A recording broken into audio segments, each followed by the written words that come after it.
Hey, there's going to be a channel update at the end of this video, so if you're a subscriber, you might want to stick around.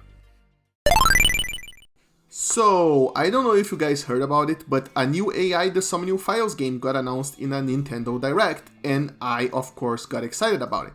I love that series. Well, there's only 2 games, so I guess it's just... Is it a series? I love that duology, so obviously, I was going to pick this up day one, except a single detail made me incredibly worried. It turns out the game is not going to be written by series writer Kotaro Uchikoshi. And why isn't it going to be written by him? What else could he be doing right now? Well, as it turns out, he was writing another video game for Kazutaka Kodaka. Well, color me surprised, and the soundtrack is even being composed by Masafumi Takada with characters by Rui Kozamatsuzaki. I hope I pronounced all those names correctly. But yeah, I suppose you should expect that from the Dangan crew, but I just love all these guys individually, even the work that they did outside of Danganronpa, so of course I have to check what this is about. Okay, so if you don't know who any of those people are, basically the guy who wrote Zero Escape is writing a game with the Danganronpa team, and just from that information alone, you can probably already guess if you're going to like this game or not. The 100 line is the loudest, meanest, most colorful, violence-filled romp you can possibly imagine. The ridiculous over-the-top character designs, the storytelling that deeply focuses on said characters' emotions in order to carefully hide 1,000 little mysteries to keep you intrigued at all times, the humor, which is both horny and gory with little care for taste. In many ways, the 100 line is the final boss of this particular modern strain of visual novel. The kind that was grandfathered by the Portopia serial murder case, streamlined with Ace Attorney, twisted by Danganronpa until both bloodlines of crazy over-the-top characters and murder mystery mixed together again in AI The Summoning Files, and now it gives birth to an explosive magnum opus that trades the focus from investigation gameplay towards a much more aggressive SRPG style gameplay. I'm getting ahead of myself though. Getting overly defensive, one might say, but should I? Probably not. First, I should enroll in an academy for that. The last defense academy should do. There is nothing that is going to hit harder than being the last line of defense against an alien threat. After all, why did I write this? Oh god. I wonder if this is going to end up in the final video. So, I should warn you, this review is going to be weird. Unlike Metaphor, in which I played the demo basically the day before the game was released and I just ended up playing everything in one go, I have just finished playing the demo for 100 line, about a month before its release. The demo is gigantic. It's 5 hours long and showcases the entire gameplay loop up to the first boss, which is much more than what Metaphor showed, and more than enough for you to figure out if you want to pick it up, and it's probably going to be a better sell than this video is ever going to be, but that's not the point. The point is that I'm going to do this anyway, because I just love the crew that made this game. And the point is that I'm going to split this review into 2 parts. First, I'm going to write and record what I thought about the demo, which is big enough to understand the way that the game works, and then I will review the game proper, saying if it builds the demo up in any meaningful way from the starting foundation that the developers did. I think this will be an interesting experiment, and I hope you enjoy it. So without further ado, let's begin.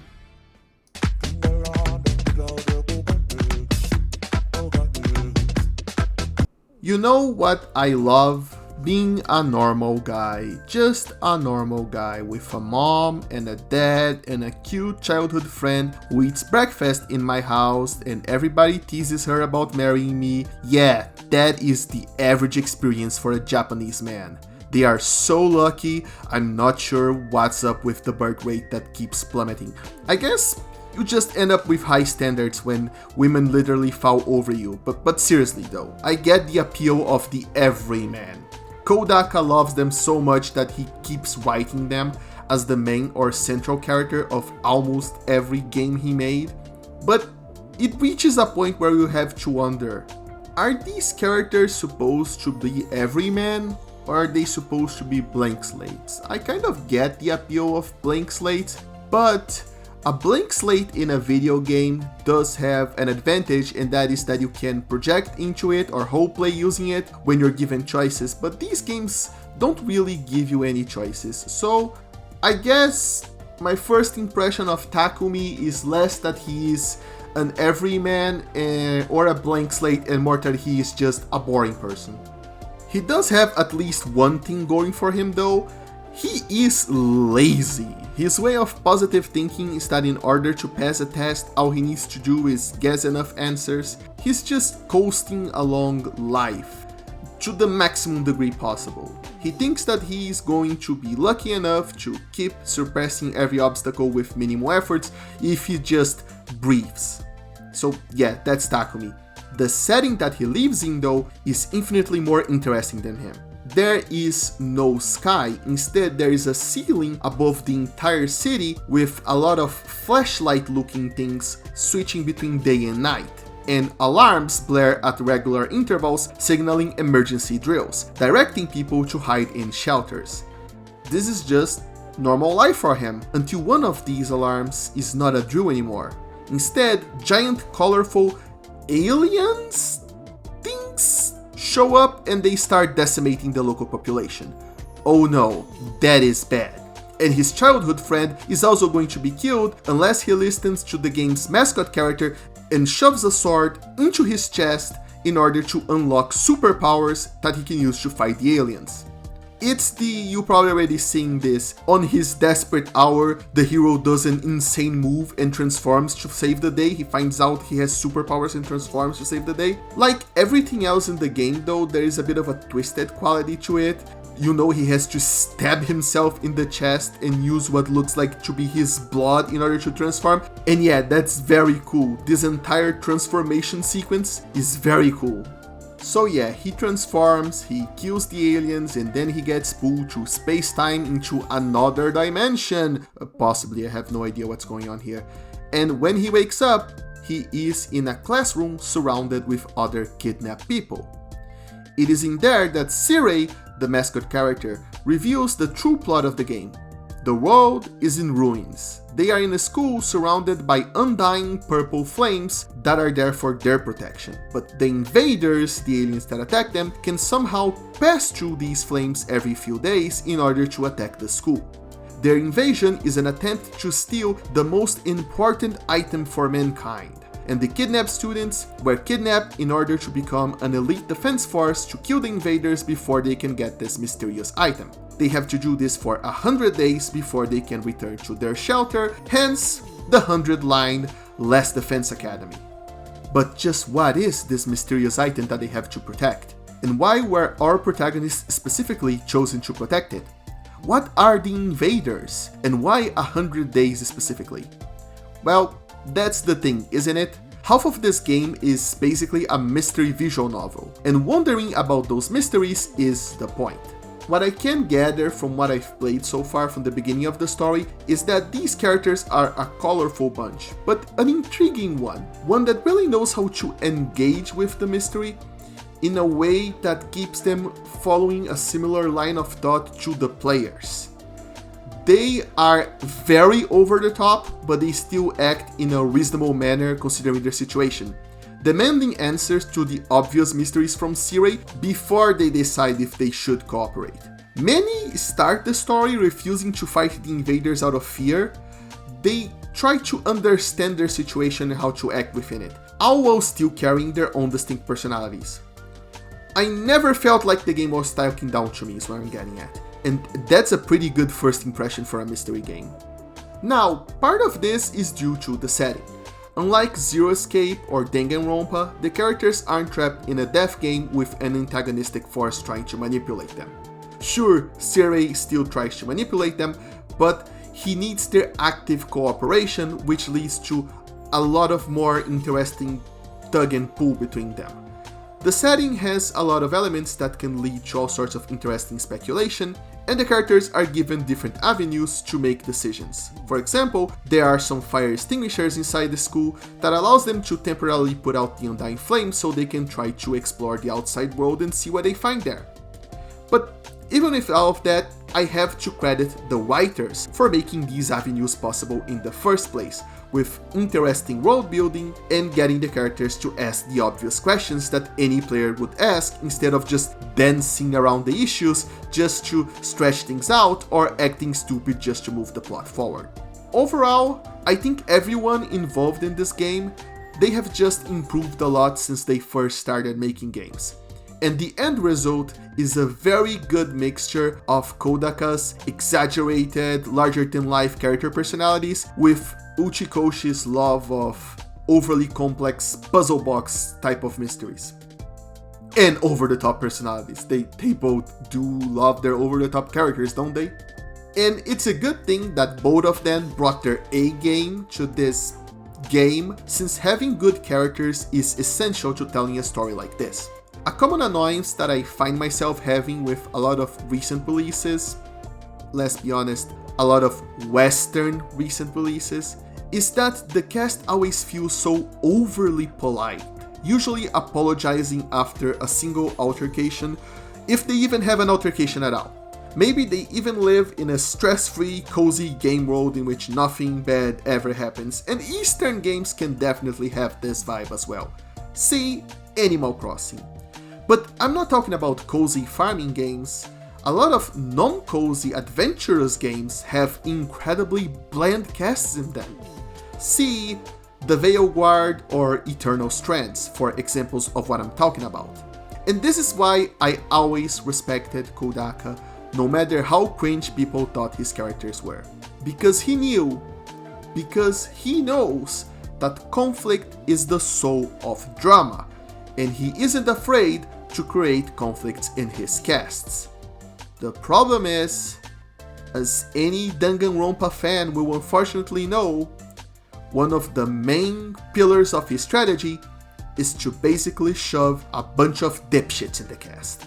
And make no mistake, dipshits can be entertaining, they often are entertaining, but they are a balancing act. Too many dipshits acting dipshitty makes the cast simply annoying, and I still maintain that Danganronpa 2 was everybody's favorite, not just because it had the best mysteries, because let's face it, it did, but also because it had the least amount of dipshittery going on of all of the games. So, how does 100 Line fares on these terms? My first impression is, not gonna lie to you, not great. We have Eiko Aotsuki, an ill boy that is the most calm and reasonable of the cast. I can't get a real read on him, but his illness seems to have made him more withdrawn than the normal person, but he does act pretty reasonable given the circumstances he finds himself in. And Tsubasa Kawana, a brown mechanic tomboy which seems to have been genetically engineered to make Twitter weebs go wild, who is deeply afraid of fighting. Both of them are afraid of fighting, and I don't know if I should describe both of them as shy, as withdrawn. I'm not quite sure, because it might be that they're just normal and everybody else is just incredibly over the top. But they both give the impression of being very nice people, so they are dipshit level 0.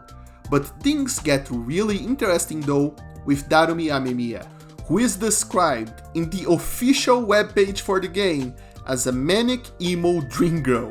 She is a girl failure of the highest order. She failed at every class in school with an average score of 20%. She is obsessed with eroge and death games and is just generally suicidal, which makes her very eager to fight the invaders. So basically, she just like me for real. These qualities make her a bit of a dipshit, but not too much, just enough to make her interesting and endearing. In a perfect world, every character would sort of exist around her level, but instead after her we have to discuss Shoma Kinsaki, a short, shy, self-deprecating young man who hates himself and who keeps constantly apologizing for his every action.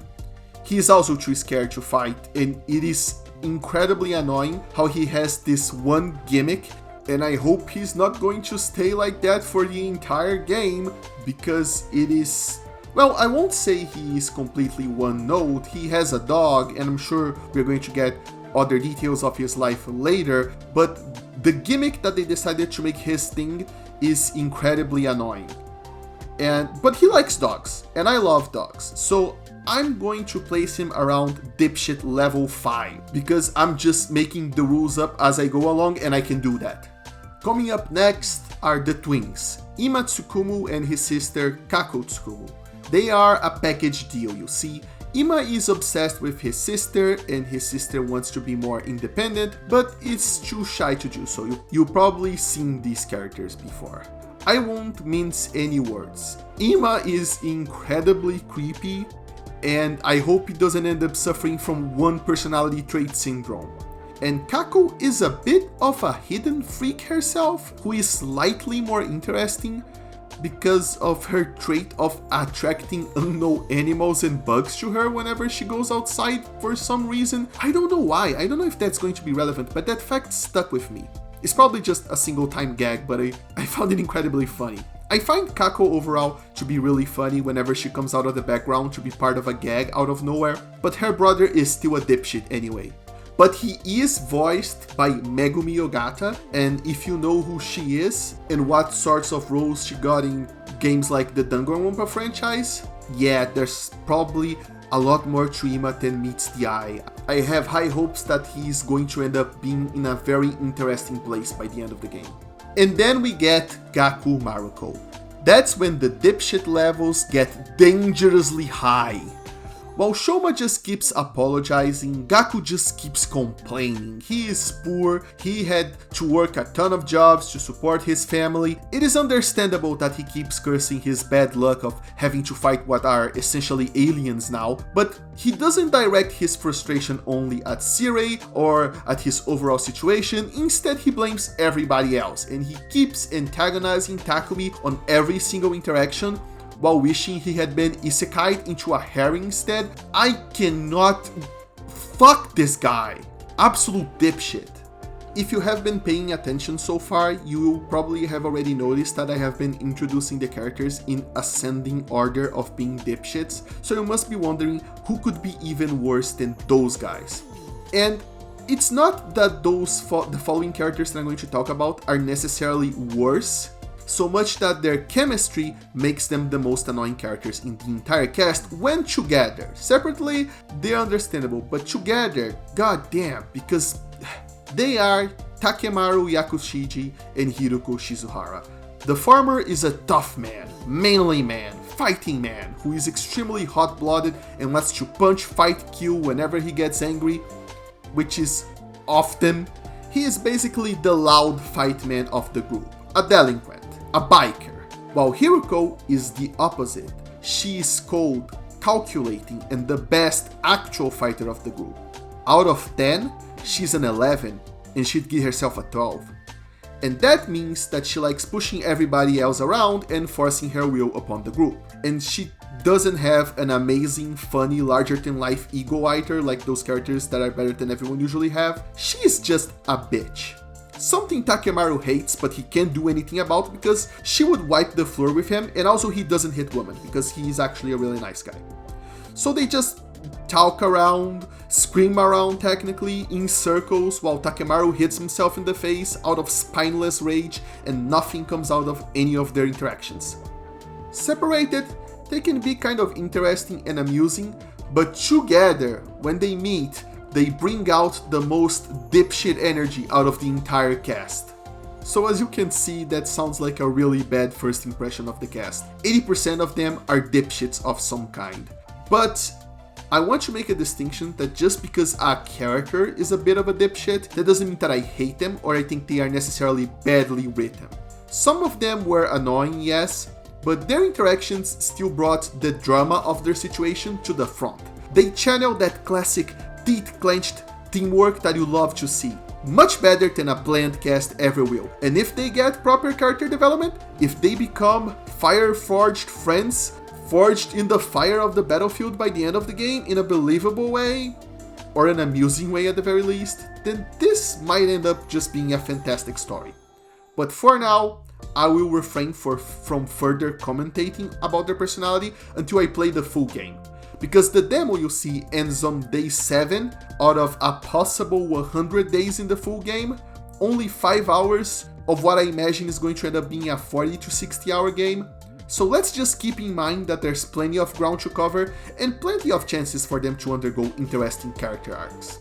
Instead of character arcs, let's talk character design for a little bit.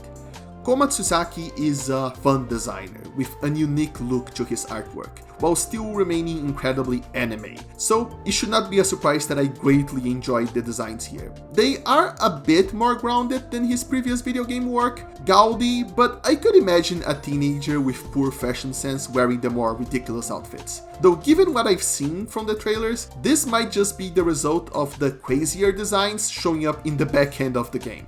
But a thing that I always worry about when dealing with anime-based character designs is that usually, but not always, remember, anime is a genre, but when I say anime, you get a picture in your head, right? It is a very expressive and exaggerated picture, which I love. But with it also comes the impulse to make your characters as distinct from each other as possible and as distinct from the body of work that came before, to wear their personalities in their sleeves completely. But that can be a dangerous line of thought to follow to its logical conclusion. Make every design too different, and you run into the problem of making them look like they don't even belong in the same setting. And nobody wants their character designs to look like they came out of a Vipsy-Pop show. Thankfully, 100 Line carefully avoids that. Their civilian outfits are distinct, but still very fitting. But I want to give special props to their transformed outfits. You would expect their normal fit to be more grounded and their after transformation outfits to go insane, to give the designer an excuse to fully unleash their creativity in any way they want without worrying about pesky little things like realism. Just pull some old designs that you never used out of the bottom of the drawer if you want. A blank check for two fashion disasters. But surprisingly, that is not what we got here. When the protagonists transform, they all get the same jet black with white accents uniform with a hole in their chest where they just stabbed the sword through with a glowing orb, possibly their soul, on full display. It is cool. It is edgy. But most importantly, it's a uniform. A proper uniform, you know, the one that makes all forms into one, the unifier, what uniforms are actually supposed to be, and it makes it immediately readable which side they are fighting for, while also making for a very good contrast with the invaders, which all look like someone splashed some random buckets of paint on top of vague human forms. What I'm trying to say is, they look like a proper unified fighting force while still retaining their personality, and I love that. It's good that they look tough, but can they act tough? In order to answer that, we have to get into the combat system. And first things first, it truly sucks that this game does not have proper mouse support during combat. After playing Super Robot Wars V and Reverse Collapse on PC, I'm a firm believer now that grid-based SRPGs are better played on PC with full mouse support, but 100 Line just does not have it. Thankfully, it is less of a big deal than I thought it would be, because while yes, this is an SRPG, it has vastly different priorities than other SRPGs, which makes playing it with a controller much less of a pain than you might imagine. And like the gameplay itself, there is no need for us to beat around the bush. The combat is extremely streamlined. There are two types of turns, your turn and the enemy turn. In your turn, you get AP, action points. Every skill costs at least one action point to execute. And when you pick a skill, you then pick where you want to use it and the character will automatically move there and execute it. You heard me right, it's all done with a very simple streamlined command. Most SRPGs would have you move and execute separately. Here, you kind of have to aim as you move. There is an option to only move your character, but doing that will also use up an action point. Meaning that trying to aim to get every single character on that perfect positioning, on getting close to the enemies and hitting them and then going back, that will be a complete waste of resources. You have to abandon that mindset. In order to win, you have to deal with wherever positioning you end up on as you maximize your damage and try to end the battle as quickly as possible. This is, after all, a defense mission, and every mission, and I do mean every single main story mission, has you defending a character or a device. Enemies that can ignore you will ignore you and will make a beeline to get to whatever they're trying to destroy. And the most common enemy type has one hit point. Only one measly hit point. Damage numbers aren't really your priority when dealing with them. It's about hitting as many as possible in a single move. In that sense, every battle is a puzzle. At the start of every fight, I checked and rechecked the attack patterns of each skill that I had, and I tried to fit in as many enemies as possible within those boundaries in the first turn to thin their numbers as much as possible. It's about fitting square pieces into the right hole. In that sense, the gameplay is as much Tetris as it is Disgaea. That's not to say that damage numbers don't matter at all. There are more powerful enemies, starting with the medium-sized ones that have 4 hit points. Because every number is incredibly low in this game, it's about giving easy to digest, perfect information as fast as possible. It's not about wowing you with big numbers. Anyway, these 4 hit point enemies aren't easily defeated, since most of your skills can only do 1 damage at the start of the game, with the exception of Hiruko. She starts with a fully upgraded skill that can kill those enemies in 1 hit. I told you, she's an 11 both in story and in combat, and I used her a lot to dispatch these heavier enemies. Given how much I talked about the tower defense and the enemy beelining, you might think that maybe it would be a good idea to leave these heavier enemies for last, but no, you actually have to get to them first, because for every heavy enemy that you kill, you get 1 extra AP as well. Every battle in the demo starts with 1 less AP than you have characters to use. You start with only 4 characters and 3 AP, so if you want to use all 4 on the opening turn, you have to essentially make Hiruko do a beeline to the nearest powerful enemy and kill it immediately. It's also important to clear out enemies around her as much as possible, otherwise you just turn her into a suicide bomber that is going to die next turn, and you do not want to lose her before you cleared out all of the more powerful enemies. I know this isn't some super strategic Giga Brain shit, but that showcases that there is some strategic depth that Underline has, even though it greatly streamlines the SRPG genre. There is no MP, movement separate from skill usage is usually a bad idea, there is only AP, and you're trying to extract as much value out of it as you can in every turn. There is, however, an important twist that I've neglected to inform until now. You do not have unlimited power to act as much as you want so long as you have AP. It's important to keep in mind that once a character acts on your turn, they get the fatigue status until the next turn. What this means in practice is that you can keep using them and activating their skills, but they can only move to a space adjacent to them before unleashing the skill, severely limiting your options. This encourages you to use as many different characters as possible every single turn, while opening up the possibility of storing AP so that a single heavy hitter can unleash multiple powerful strikes without moving during, say, a boss battle. That's not all though. You probably already noticed that as you hit and get hit, you also charge up a voltage bar, that's that bar that's on the top of the screen, and charging it up allows you to do one of 2 things. The first thing is that you can add a permanent buff for the remainder of the battle, which I never did, or you can do the second thing. You can unleash a special attack that uses no AP, but if you do it, the character that uses it gets the stun status effect instead of fatigue, and they can no longer act this turn or the next one. The special attacks are worth it though. They deal massive damage, and more importantly, they have a huge area of effect, capable of single-handedly killing an entire platoon of enemies if aligned properly. But technically, you don't need to wait for the voltage bar to charge to use the special attack. If a fighter is low on health, they can use the special attack as a desperation move and in exchange, kill themselves. That's right, they can just suicide themselves into usefulness if their time has come. No need to worry. In a brilliant stroke of dark humor, they just get picked up by a coffin-shaped drone and resurrected before the next round, before the next wave of enemies. And that is not even the punchline. The actual punchline to this entire thing is that you get bonus points at the end of a battle for every student that gets killed during it.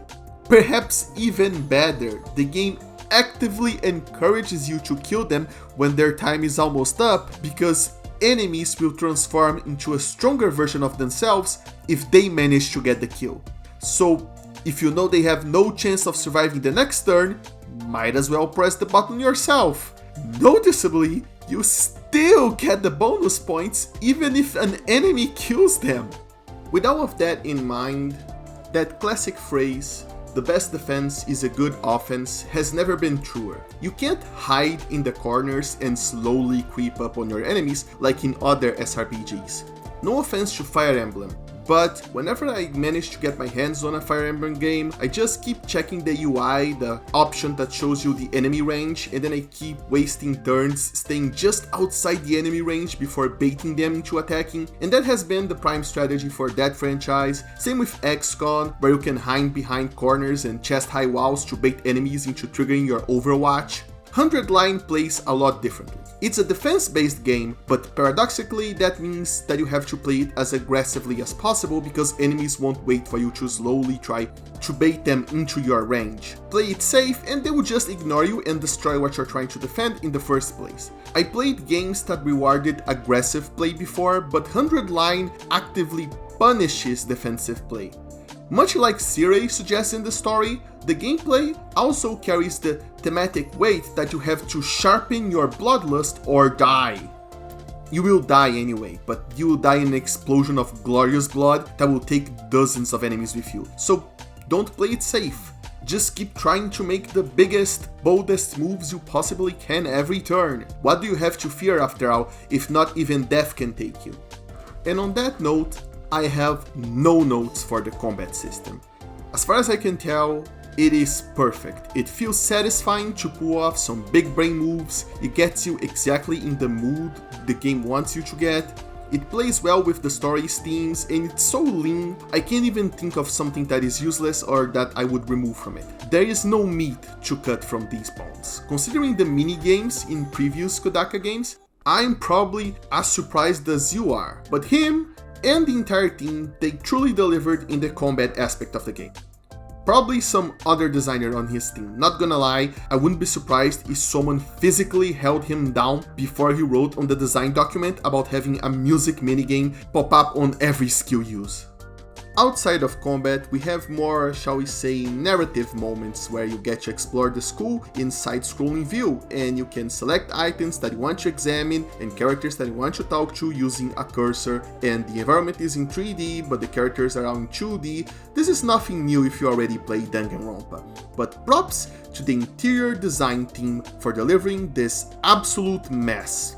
Every floor might as well be a completely different building, and I love how when you turn a corner, the camera turns with you and the previous corridor gets locked behind a dozen metal doors as it fades from view. It's neat. During very specific moments that are labeled as free time, you can do more than just explore and talk. For example, you can visit an upgrade room in which you can level up the different skills from each character. This is a very interesting system because every other option that you can do on free time can directly feed into it when it comes to this theme of improving your characters. For example, in order to improve a skill, you can't just pick a skill and improve it. Obviously, you have to pay a price, and one of the prices that you have to pay is getting points that you can get by grinding through extra optional battles. How do you get the other resources? Well, that brings us to our second activity. You can get a fire extinguisher and you can use it to pass through the wall of flames temporarily in order to explore the outside. It's a giant ruined city that you get to explore in board game fashion. Every round, you start with 2 numbers. When you use a number, on the next round, that number is rolled again like a dice and you get another random number. So basically you pick a number and a direction and then you walk, and you can encounter battles or text-based events, and depending on your choices during those text-based events, you can get resources. Do note that those are not specific resources though, rather they are classified by category. You only need enough resources of that category to upgrade your skill. It's a fun little way to create an explorable little world without exploding your budget, but I have to admit that I couldn't figure out how to get specific resources. If it is all completely luck-based, that might make expeditions a little frustrating. There is a third activity at play as well, because, rule of 3 and all of that. The characters, well, they're students. This is Last Defense Academy after all. They do not have to attend any classes, but the protagonist must have a certain grade on specific subjects in order to upgrade skills related to that subject. Even if they are not the one upgrading the skill is not for them. They just have to know that. Because, I don't know, he's the one that is training them, he's their spotter doing training, I don't know. They just, in order for them to get better at murder, Takumi must know what they know. Thankfully, this is a pretty straightforward affair, because the character that you want to upgrade will always be associated with the subject that you will learn if you choose to spend your free time with them. So if you want to upgrade skills of a certain character, well, go spend some free time with them first. Those are the main activities available in the demo.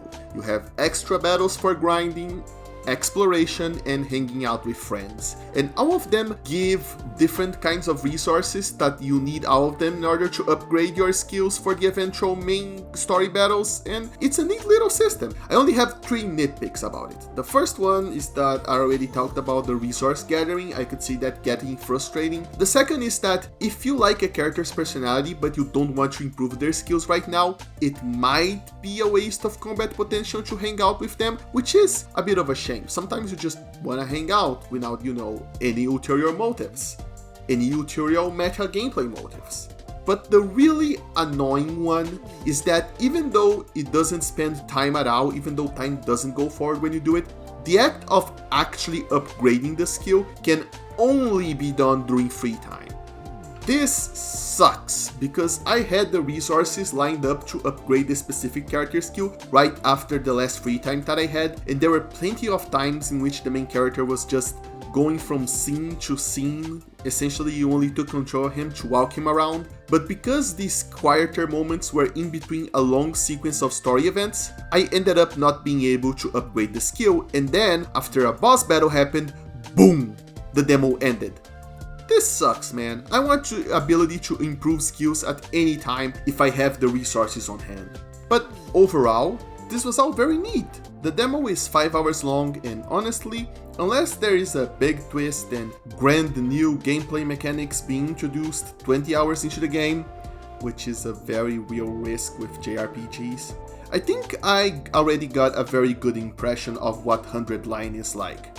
Finger crossed that all of the characters are going to get some crazy good development, so I end up loving them by the end, because high dipshit levels aside, my gripes with this game are pretty minor. And with 2 of my favorite storytellers on the helm, 1 of my favorite composers on the soundtrack, a pretty killer character designer, honestly, I feel pretty safe that 100 Line will be at least a good video game. Kodaka said that if this game doesn't sell, 2Kill Games will have to close, so hopefully it sells enough. But for now, all I can do is wait and see if this will be 2Kill Games' swan song or it's rising from the ashes moment. Not you though, you get an answer almost immediately, like right now.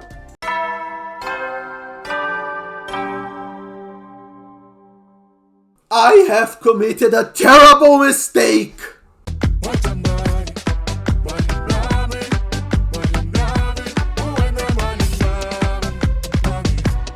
When 100 Line was announced during a Nintendo Direct, the gimmick was made pretty explicit from the get-go. There are 100 in-game days and 100 endings, and it's a game from the Danganronpa guys. So, they're kind of silly. It's probably just a silly new gimmick for them to grab your attention. You can probably just lose a battle every single day, or you can make a bad choice every single day, and the game overs before day 100 until day 99 should count as 99 different endings. That's it. That's easy. Their job would be done. Except thinking that was probably the biggest mistake of my entire life. 100 Line actually has 100 fully unique, separated endings existing across multiple routes. That is a lot. It's not like it has 100 stories, but it is still a lot. It's a gigantic amount of story to see if you are a completionist. The 100 Line Last Defense Academy has, according to Kodaka himself, 6 million moji. And I'm going to trust him on that, and I'm not even going to try to count that. Moji, in case you didn't know, is just the Japanese word for leather, and in the West, it's basically used in JRPG and visual novel communities to count the lengths of scripts from those games. I believe because Japanese doesn't have spaces between letters, so trying to get word count is basically a hellish task, but I got that from Reddit, so don't put too much faith in that. What you should put faith on is that Kodaka and his team are insane, crazy people. While 6 million emoji do not directly translate into 6 million words, thanks to the wonders of Kana, it's still incredibly long. 2 million letters longer than RANT X, coming from the translator of RANT X himself. A game with a script so infamously long to the point most people just settled it as the longest game ever written. It is much longer than Fate Stay Night, though I couldn't find emoji count for Fate. So instead, allow me to say with a lot more certainty that the 100-line script is longer than the script for every single game in the Trails series. Each Trails arc individually is shorter than 100-line, with the exception of Cold Steel, but you can still fit Cold Steel 1, 2, 3 inside 100-line. Forgive my repetition, but this is insane. Hello, Editing Penguin here. Sorry for stopping your video right in the middle of it, right when it is getting good, but I want to mention that as I am editing it, after I have already written and recorded the video and everything, I remembered another series that I should have not forgotten when it comes to length, and the series that I'm talking about is the When They Cry series. Both Higurashi and Umineko are known for their incredible lengths. They are very, very long novels, and I am sorry for Umineko fans. I have to say that Umineko does not beat the 6 million characters of 100 line. So 100 line still beats Umineko, which is crazy. It does not, however, beat Higurashi. Higurashi stands at 7,600,000 or so characters. But even so, there are several factors to consider. The first factor is that Higurashi needs the extra chapters after the main story or so. I never read Higurashi, I'm sorry if I'm misinterpreting this, but he needs these extra chapters in order for him to beat 100 line. And we also have to consider that the 100 line is a product that was released all at once with all of this content, while Higurashi and Umineko were released chapter by chapter, so it took a while for them to get this long. And a third thing that we need to take into consideration is if we can even consider Higurashi or Umineko as video games, as they are visual novels, and a lot of people consider visual novel video games, but these are kinetic novels. These are very linear. These have no choices. There is no gameplay. It's a book with pictures and music. It is not really interactive in any sort of way. A point to their credit, though, is that they were written entirely by one guy, while 100 line was written by a dozen different authors. So, apples to oranges and everything. You can decide what you think is the longest video game story ever written. You would think that would be a pretty objective fact, but no, even here, there is nuance. Anyway, back to the main video. Now, as a YouTuber, I don't believe that I'm just a silly little goober that have no responsibility of what I'm talking about. I do have some very basic responsibility at the very least. I know that I have a responsibility to fact check what I'm talking about. So consider this a warning to take what I'm about to say with a grain of salt, because it's not like I played the game in Japanese and individually counted every single letter. I didn't write a script to rip the text from it and check it.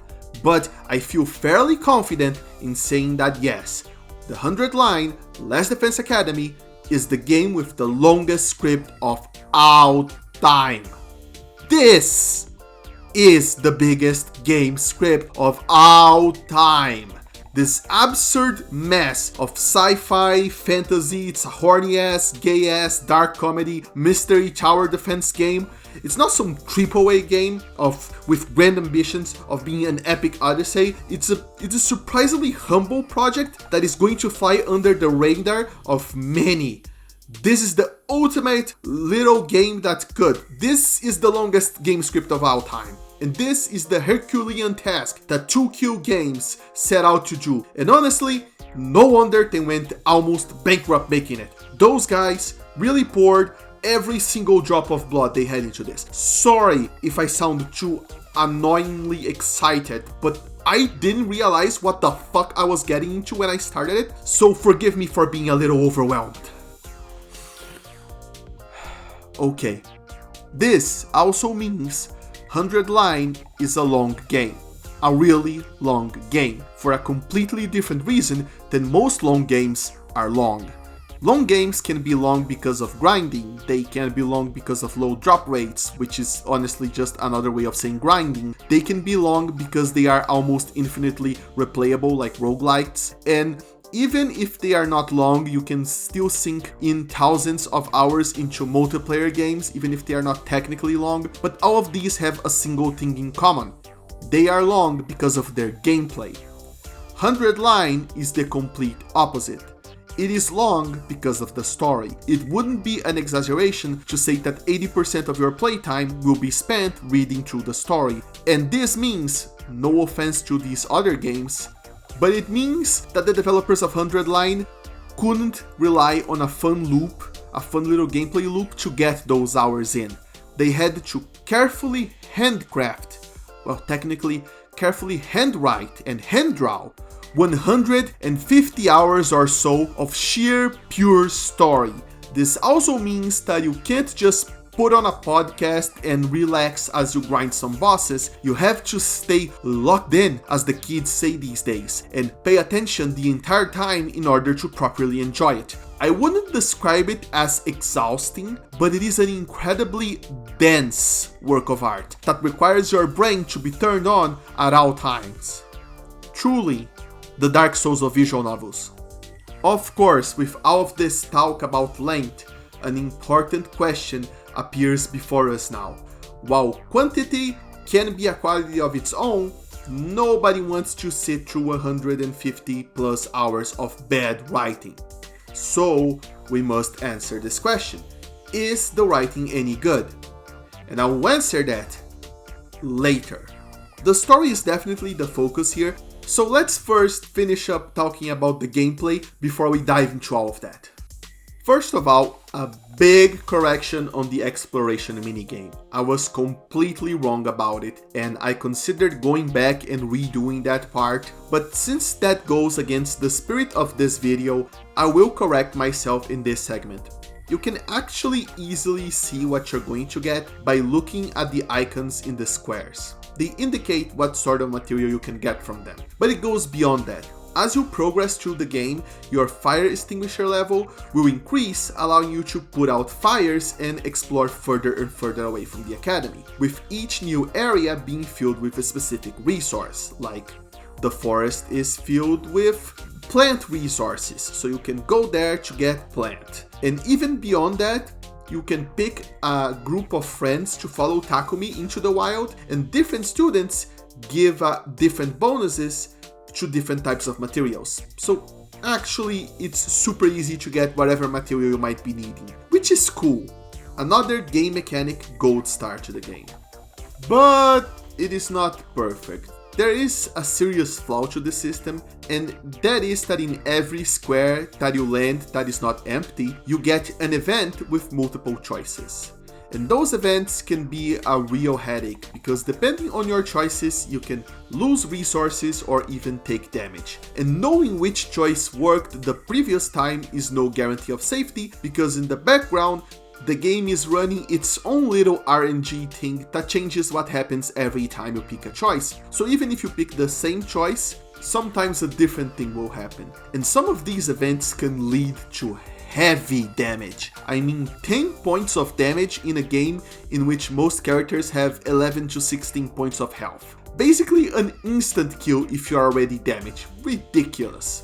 Now, sometimes a special option will be given because you have a specific character in your party or because you have enough points in a subject, and those options always lead to a success, so it's always good to pick them when they show up, but they don't appear in every single event. Thankfully, this seems to have been alleviated by post-game patches, which changed the RNG and damage numbers to be more merciful, which is good without completely removing that little randomness luck Mario Party board game feel. The only real shame is that if you're focused on the gameplay, on the combat benefits of exploration, you don't really have much reason to keep exploring by the end of the game, for reasons that I will discuss later. The two main other little things that you unlock outside of combat as the game progresses are the rec room and the item crafting. The rec room allows you to craft gifts to give to all of the different characters, which improves your relationship with them, allowing you to get some neat little bond events on the story side. But on the gameplay side, giving them a gift that they really enjoy will also give you extra points towards learning their subject. So every time that you have materials to craft a gift, you're better off doing that instead of just talking to them. But talking to them will unlock hints about what gifts they like, so hanging out is still good if you have no idea about what they would want. Some characters are very obvious the gifts that they would want, but other characters are, well, I'll be real with you. At the start of the game, I didn't know what the fuck her deal was other than murder. There are layers to this though. Things get very interesting when you consider how you can metagame the gift giving to learn about subjects that you couldn't learn at the current moment. You see, not every character is always available for a hangout. In fact, every single character is never always available for a hangout. Sometimes they will simply be busy with other stuff. But every character, so long as they are alive, are always able to receive gifts. So you can use that to learn their subjects even if they don't want to hang out right now. And since you have a limited number of days and a limited number of free times within those days, this is a neat way to squeeze more points towards upgrading the skills that you wouldn't normally be able to upgrade just by hanging out. As a side note, a little detail that I just absolutely adore is that whenever a character makes something in the Gift-O-Matic, the machine that makes gifts for main story purposes, sometimes it's not Takumi, it's another character doing it because of their own little story bit. Well, whoever does it, it just stays registered there for every future playthrough, and you can just make them again, and you can gift them if you want to. Gameplay wise, it's technically useless, but you know, it's still super cute. The item crafting is where the game starts adding more wrinkles into the combat. You have two types of items. You have traps and enhancements. Traps put the tower defense element of the game at the forefront, allowing you to do things like placing metal fences to guide enemies to specific positions. While enhancements are your usual JRPG potion consumable, allowing you to move more squares or deal more damage. They are buffs basically. By far, the most important aspect of either of those though is that you do not need to spend a single AP to use any of these options, meaning there is no limit to how many traps you can place or items you can use in a single turn. You can use them to buff the shit out of a character before sending them to the front lines, or you can craft a series of traps enemies have to get through in order to earn some breathing room even after AP is completely gone. Though, because you are limited by positioning, you probably should strategize where each character is going to be at the end of their turn in order to make the most out of it. I gotta admit, when I first unlocked these items, I was a little bit, I wonder if they were really needed. Simplicity is the order of the day for this game. I wanted to see how far we could streamline tower defense gameplay with just making every encounter into an open-ended puzzle to be solved with the character's abilities. But I did warm up to them when I started using them to just break the game in half. Look, some people get their thrills from taking on challenges fair and square. I get my thrills by finding out the loopholes in the mechanics and using them to break the shit out of them. If I was a worse human being, I suppose I would make a good lawyer, but I digress. You can pull off some really fun shit by abusing the items, that's my point.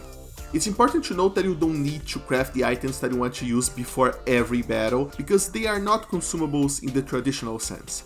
Instead, you are automatically given a certain number of them before each battle based on how far you upgraded them. The first upgrade increases their effectiveness, every other upgrade adds more uses per battle, until the last upgrade once again boosts their effectiveness. And how do you upgrade skills, items, and you craft gifts? through the materials that you get in exploration, of course. Some gifts can't even be crafted until you find very specific items in the exploration bits. Those aren't really spent, they are just to unlock the item, the gift that you can craft, so I suppose they are used as a base or as inspiration for the gift-o-matic. But anyway, the gameplay loop sort of goes like this.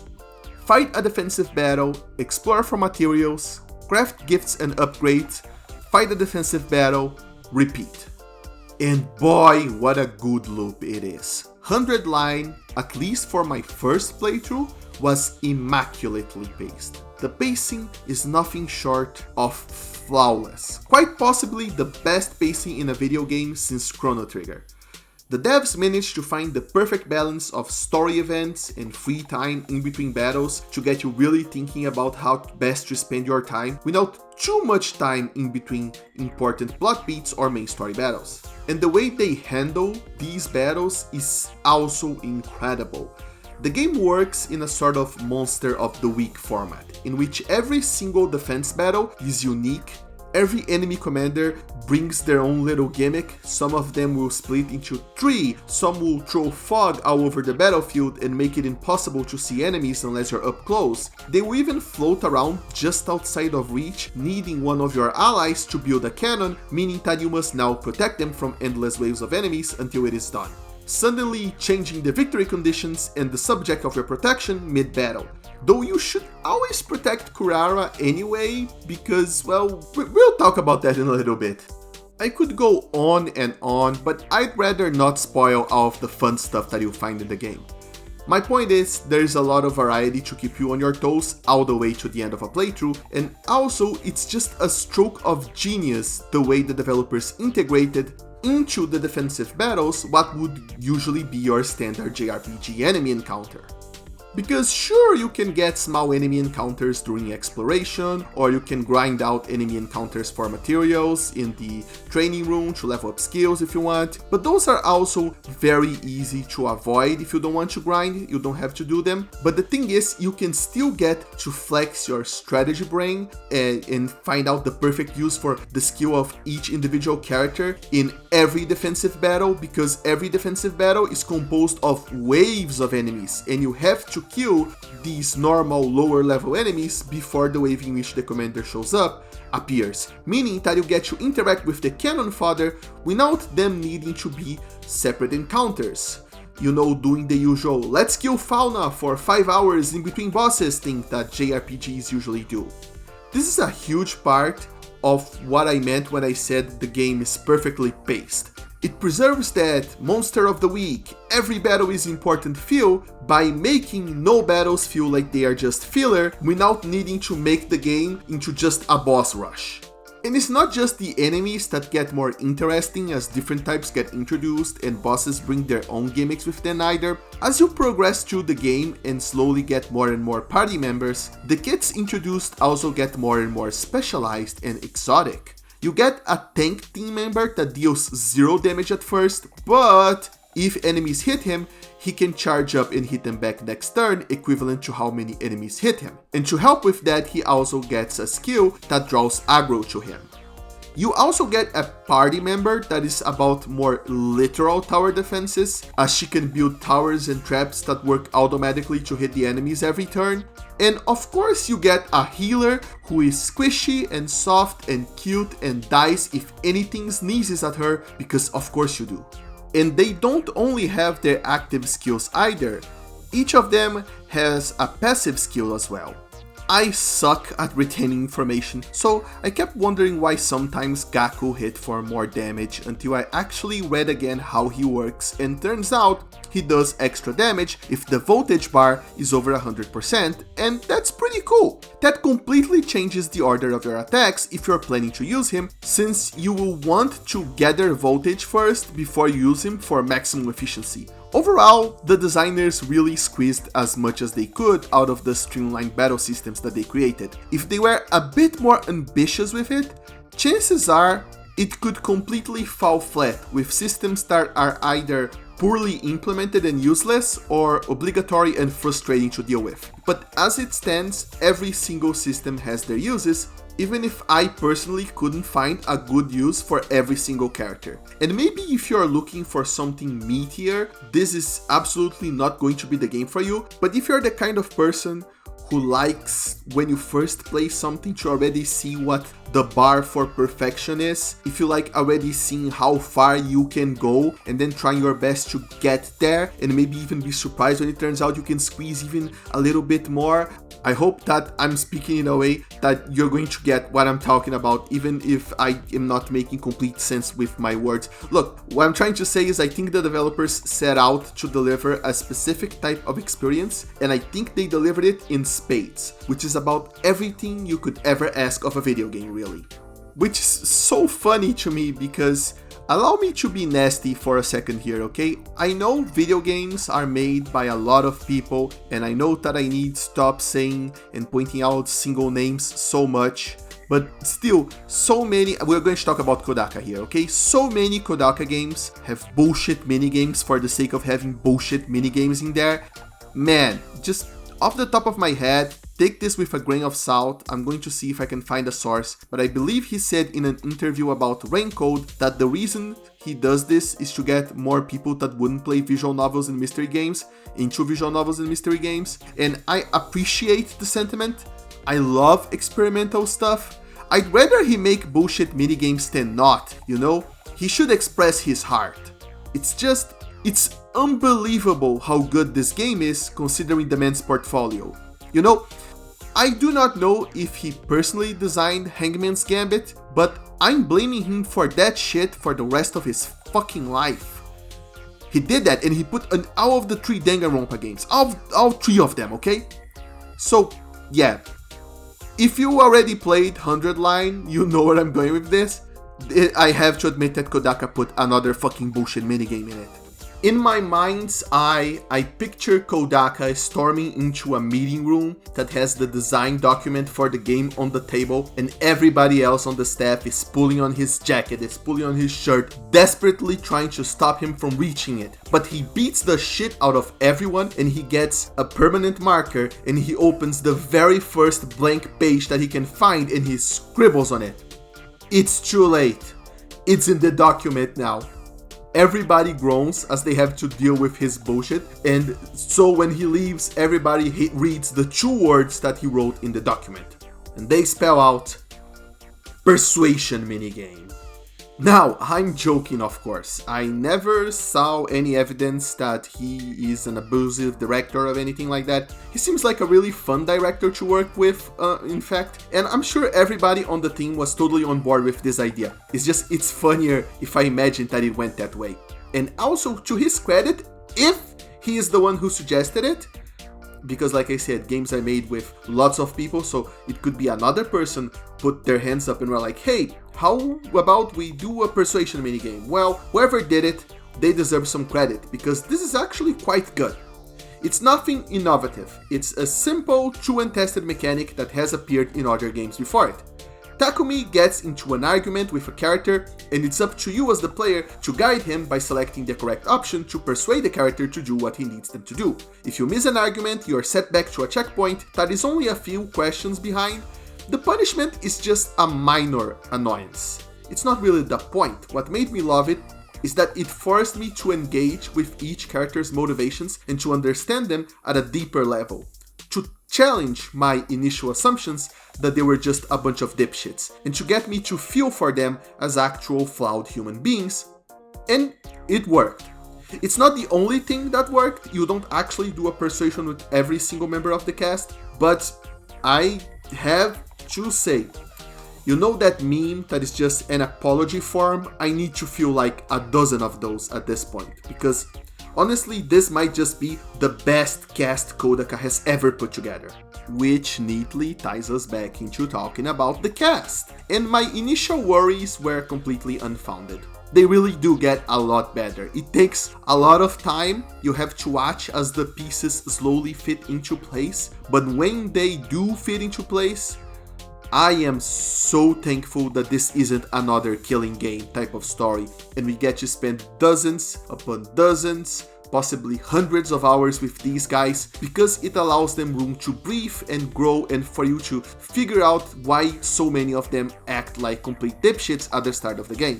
Your mileage might vary on how justified they are for their worst personality traits, but by the end of the game, all of them has at least one moment that made me think, damn, they really are a cool motherfucker after all. Except for Gaku. Gaku never gets a single bit better. He's just so unbelievably unlikable. It feels like, in the spirit of this being a fuck it, let's do whatever we want with no limits kind of game, they decided to craft the perfect blend of boring and annoying that made me forget about his existence and then actively dreading whatever he was going to say when he showed up on my screen. And I had to deal with the fact that, at least in the route that I'm currently in, he was still alive, and I had to tolerate this shit. But other than him, the cast is pretty great. And now I should probably take the time to list the remaining cast of characters that joined the main cast shortly into the story. They were all shown in the trailer, so I don't consider their existence to be a spoiler, but just in case you want to skip this segment, I will put a timestamp in the video showing where you can skip if you don't want to hear me talking about them. They're still going to show up in gameplay, that is inevitable, but if you want to go in as blind as possible, I'll try to help you with that, okay? Okay, spoilers in 3, 2, 1. Okay, so the second squad that ends up joining the main squad is composed of several new students. They are of a fewer number than the main cast, but they are all awesome. And I want to first talk about Kurara Osuzuki. Now, this is the classic big ego that I was talking about. She's the heiress to a weapon manufacturing conglomerate so rich that she can explore her own backyard in a tank. And also, she wears a tomato mask, because when you're this rich, everybody forgives you for being a little eccentric. Her big ass mascot head serves to really complement her petite body. Literally a big-headed person. Dipshit levels are astronomically high, but as usual for characters with this much ego, she is just so damn entertaining to watch. Her bullying remarks are so exaggerated, they're just really fun to read through.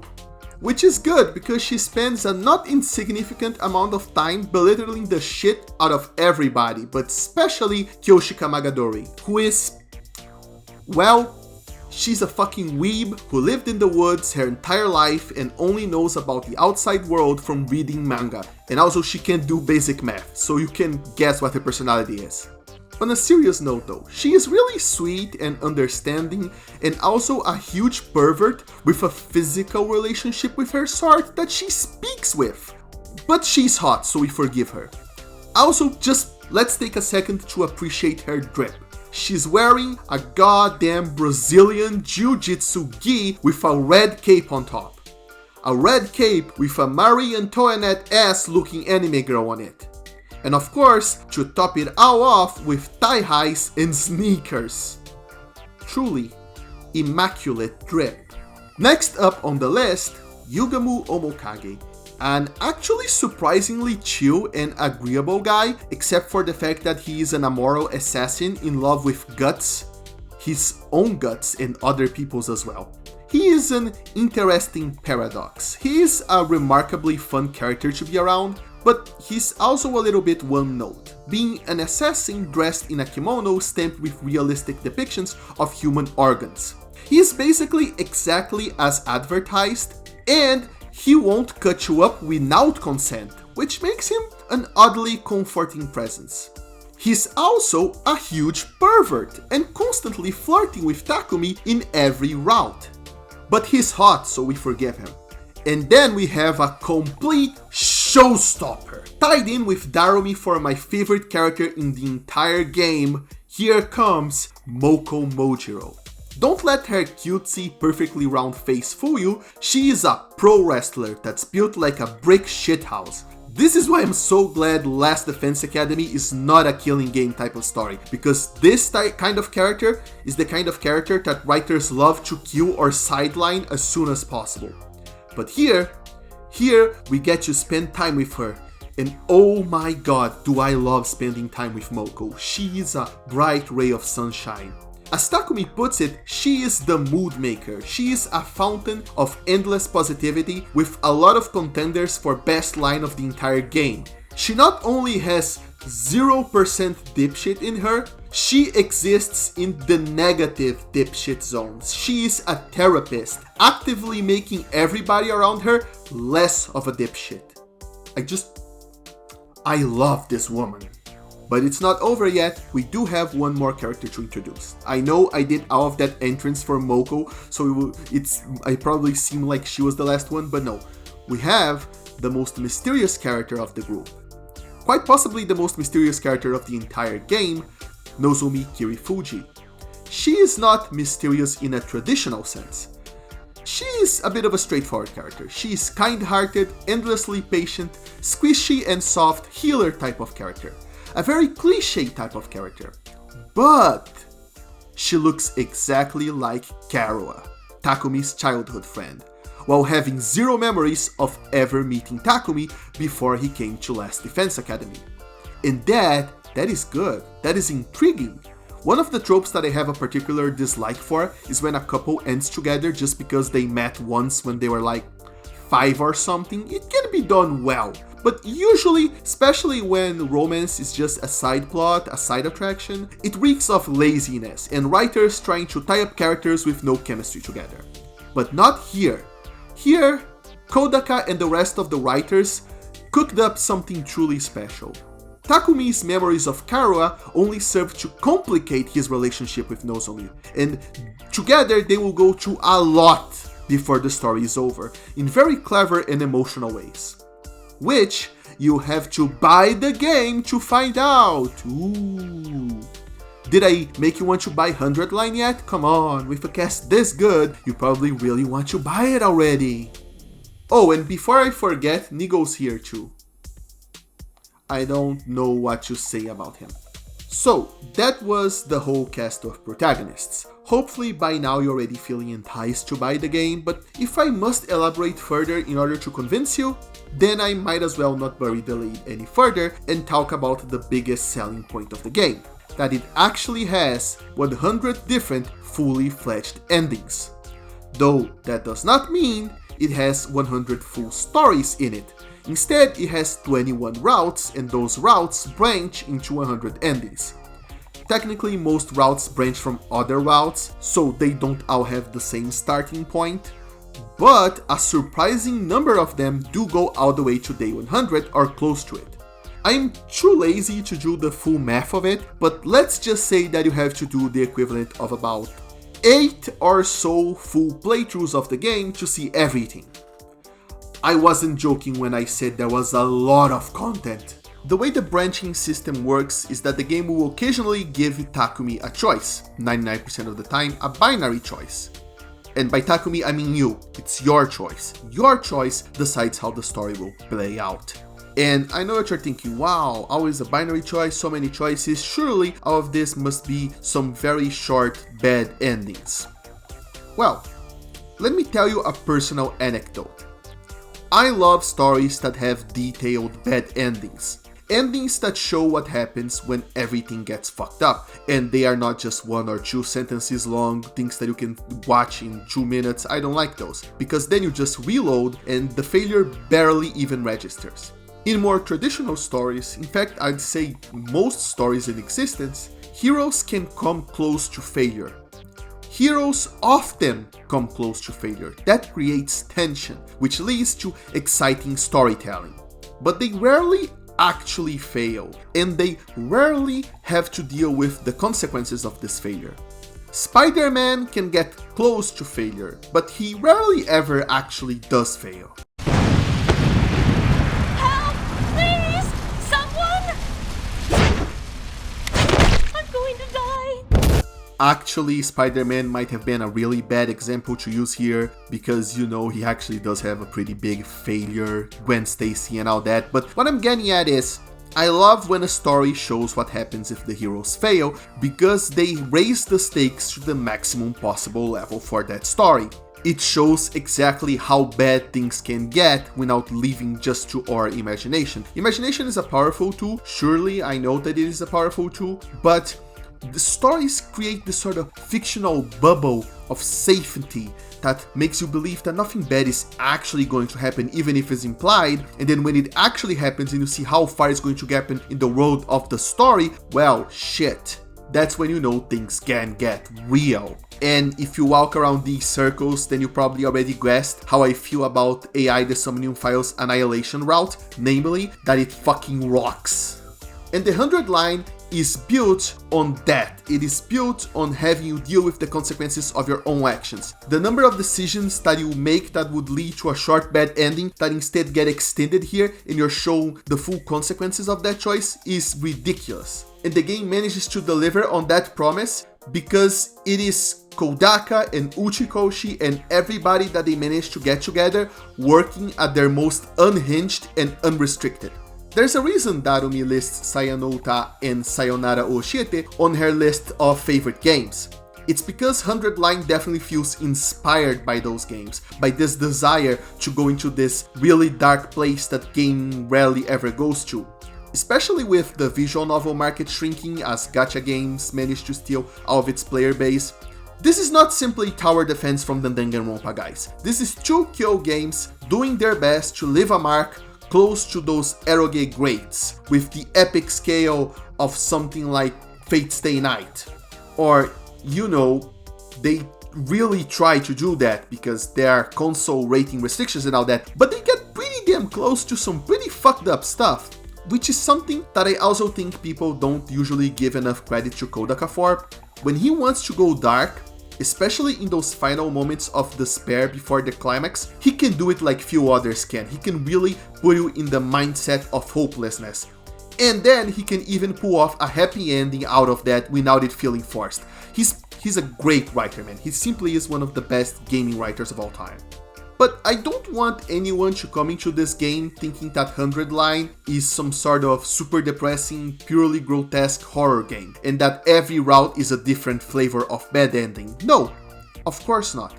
You have to remember, you have to have some good stuff. The good stuff is what tricks you into loving these characters so you can receive maximum emotional damage later on. So, you know, there are plenty of light-hearted segments, and there are more comedic routes as well, including one that feels like it came straight out of a battle shonen.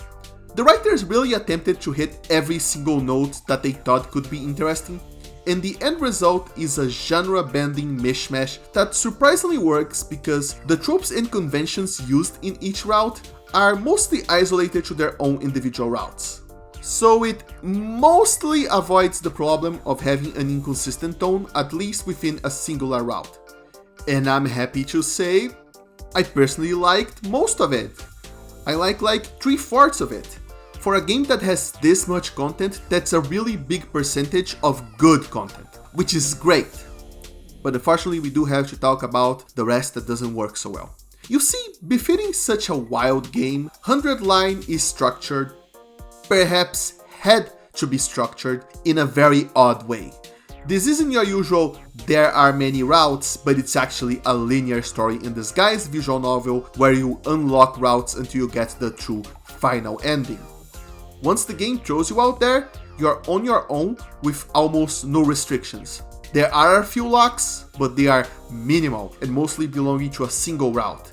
Instead, you're just thrown to the wild, and the choices that you have to make are not intuitive at all. For example, an enemy attacks you and you can choose between kicking him or dodging the attack, and you can end up on completely different routes that have nothing to do with each other because of this simple, innocuous choice. Meaning that you can end up on a jokey comedy route or end up finding the quote-unquote true ending right out of the gate. It's madness! Kodaka has gone on record saying that you do not in fact need to see all of the endings and you can just stop when you find one that satisfies you, which would be fine if every single ending was planned as a satisfying conclusive ending point, but they're not really. It's not that the game fails, it's that it doesn't even try to do that, and trying to do that might have been in fact impossible from the get-go. Every route is its own thing. Some routes do go out of the way to day 100 in every single ending in order to attempt to deliver a satisfying conclusion regardless of your choice, but other routes do the much more classic one true ending with bad endings along the way kind of plot, meaning only the true ending of the route is truly satisfying. And there are yet other routes that aren't really proper full routes, but more like short stories, short what-ifs branching from a bigger route. My point is, not all routes are made equal. In a twist of fate made to target me in particular, yep, I've been targeted in particular, I'm sure of it. The routes that have short bad endings and one true ending ended up, on average, even if not always, being more entertaining than the routes that gave a completely alternate path to completion. My desires to see consequences play off was still fulfilled though, it's just that the best choices are the ones that branch into the routes. Once you enter the route itself, all bets are off, whether on choice quality or quantity. It depends on the route, it depends on the writers. This fact is even parodied in the comedy route. It is parodied in this very game, in which seemingly inconsequential choices spiral into completely different alternate realities. Funny as hell, though less funny when the joke is on you when you stumble across some of the longest routes that have the most nothing choices. Feels like I have a cake, but I can't eat all of it too. I can only eat half of it. There is room for improvement basically. I do want to clarify though that I'm not saying that all of the long routes in this game are bad or anything like that. No, there are plenty of good stuff in the long routes. I'm just saying that there are some specific routes in this game that are long, and they are long because if you go back to a previous choice and you choose a different thing, you go to a completely different alternate version of events of the same route, and as you can imagine, that can get really repetitive. The game allows you to skip any battle that you already played in an alternate route, but you still have to load into the battlefield and see the character animations and read the little battle dialogue before you can get back into the plot part of the game. It doesn't start like this. As I said, the pacing for the first few routes that I played were pretty damn good, but eventually the game simply runs out of gameplay and evolves into mostly an absurdly long visual novel, which made me realize that I never truly appreciated the simplicity of other visual novels. Visual novels are mostly character pictures, cool music, and hopefully good writing. So in order to spice things up, many developers recently tried to develop some crazy UIs and some incredible transitions, but all of the cool scene transitions and animations feel like they take centuries when you're seeing them for the 100th time. I know that the developers added a way to skip the intro of every single day, but it doesn't matter. Ding dong, bing bong is going to be stuck in my head for the rest of my life. And then there's free time, which also turns out to be a huge lottery. I said before that the game was perfectly paced, but as it turns out, that perfect pace is also a bit of luck on my part because some routes have almost no free time.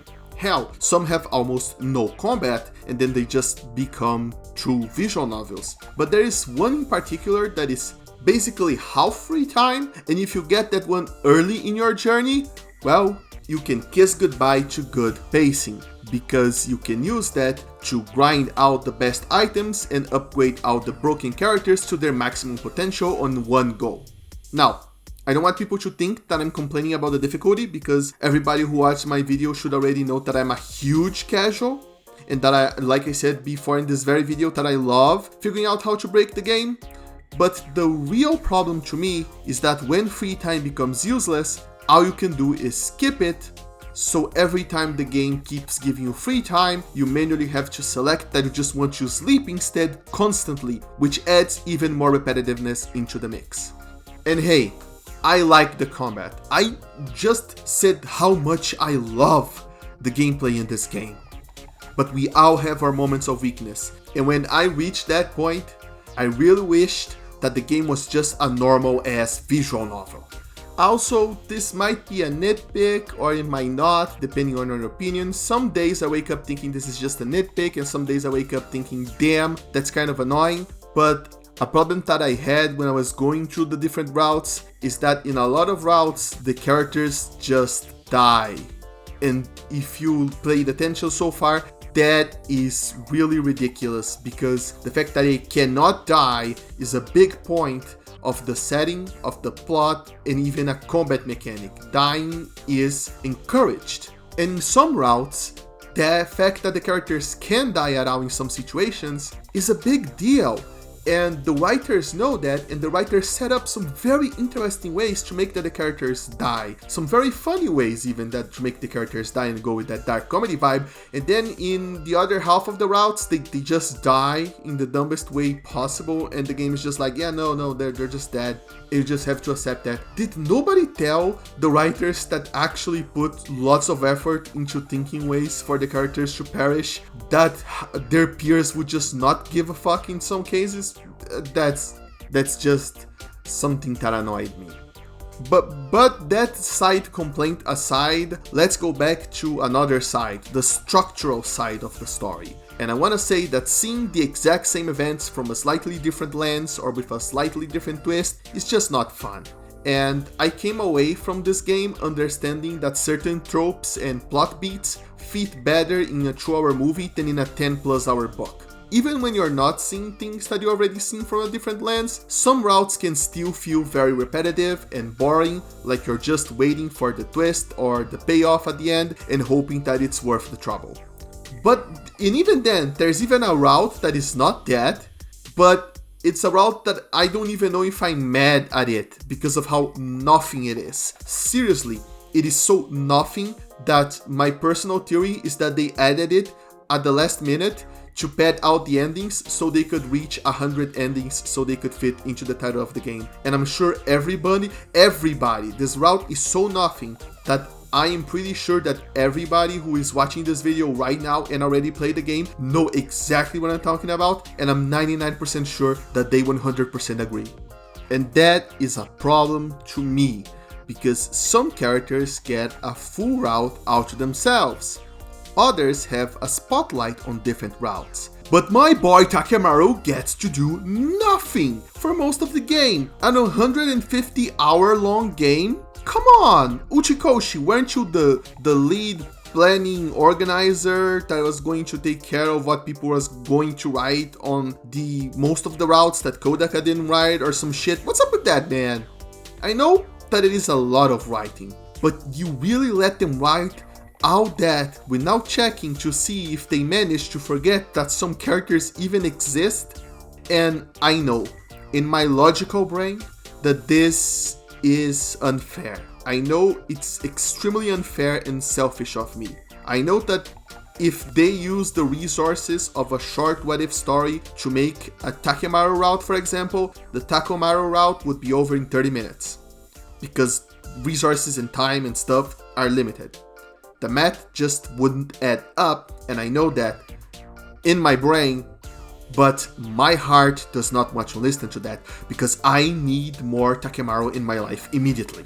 But tell me, dear viewer, you listening to this right now, I want you to actually stop and think about this. Is it wrong for me to be extremely selfish in this particular case? In the case of this particular game? The director himself has gone on record talking about how you should play this game because there will never be another game like it ever again. And while never is a very long time, and that is probably really just some salesman exaggeration, there is no denying that games like this are exceedingly rare. And the team even took the fact that they made all of it without any use of AI as a point of pride, talking about how this might be one of the last truly AI-free games of this scale, which is just, well, that's just depressing. With statements like these, with a spirit like this, with a game like this, it feels like they are putting all of their hopes and dreams into a single dart. So don't blame me for desperately wanting them to hit the bullseye. If they did it, that would be a legendary once-in-a-lifetime event, and maybe this entire video wouldn't even need to exist. I would just say play this game, and everyone would play this game, and everyone would appreciate it as the golden game that is going to take an eternity for anybody to get close to again. But this is not the story of that legend, because they didn't hit the bullseye. They hit what I believe is called the outer bow instead, which is still amazing honestly. But when a project is this rare and bold, the pain of every single mistake is felt tenfold, because if this was a smaller experimental project, we could just go, oh okay, they're going to get it right next time. But here, when is next time? When are they going to almost bankrupt their company again for the sake of our entertainment? I mean, Vanillaware does that almost every other week, but let's not get into them right now. This is not about them. It is unreasonable to ask for a 100-line sequel that improves on its weakest points so soon. I do not know if it will ever be reasonable to ask for a sequel. So, while 1/4 or so of the endings suck, and, well, I guess that means 1/4 of the story suck, is not an exact math equation, okay? Some of it sucks, and this is it. The game with the longest script of all time got released, and it was great, but it could be better, but good fucking luck trying to pull this shit out again to make the better. But what if, and bear with me on this one, I know I'm going to say something really ridiculous, but what if we just threw away what makes 100 lines so unique? There are two routes in particular that I think people who already played the game knows that they basically flow into each other, and maybe if the game only had these two routes merged into one linear experience, it might, dare I say, be a better game? Just in terms of how much quality there is of percentage of total quality. Okay, it would be a better game based on this completely ridiculous standard of just how much good a game is. But would it be a better game? A shorter game, for sure, but one that is 100% good, and the developers wouldn't have had to stick out their neck so far for it. They didn't need to be so ambitious, and the game would still be pretty fucking good, but it would be lacking the quality that makes it so special. So, which is better to be really? To be a polished experience or an innovative one? If you could only choose to be one, would you choose to be good or to be different? There is no easy answer to this question. I bet you could answer good or different right now according to your own personal tastes without a second thought, but did you really always had this opinion? Even when you played something experimental that didn't really hit, or when you played something incredibly polished that was really cliched? I do want you to give this a second thought, because I have been struggling with this question myself ever since my Wild Arms 3 review that is still the most watched video on this channel and was released more than 5 years ago. And every single day it feels like I wake up with a different answer in my head. I doubt that it will stop changing until the day I die, basically flip-flopping every time I find something that is different but pretty bad, or different but pretty good, or samey but pretty bad, or samey but pretty good. And so, in the spirit of this endless debate, I want to say that the game kind of just took a shotgun to my head and told me to stop overthinking about all of that bullshit. And what it did is that it presented me with something called the Retsnom route. I won't spoil the route or what it entails, because I genuinely hope that you end up buying the game and experience it for yourself unspoiled. But what I want to say is that it does not lead into the main ending, nor is it secret, nor is it locked behind conditions or anything special at all. It's just a simple offshoot.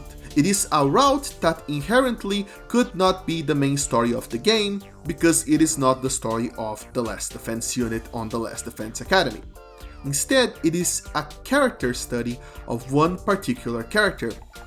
And it also spends a lot of time, half of it maybe, before it starts getting to the point.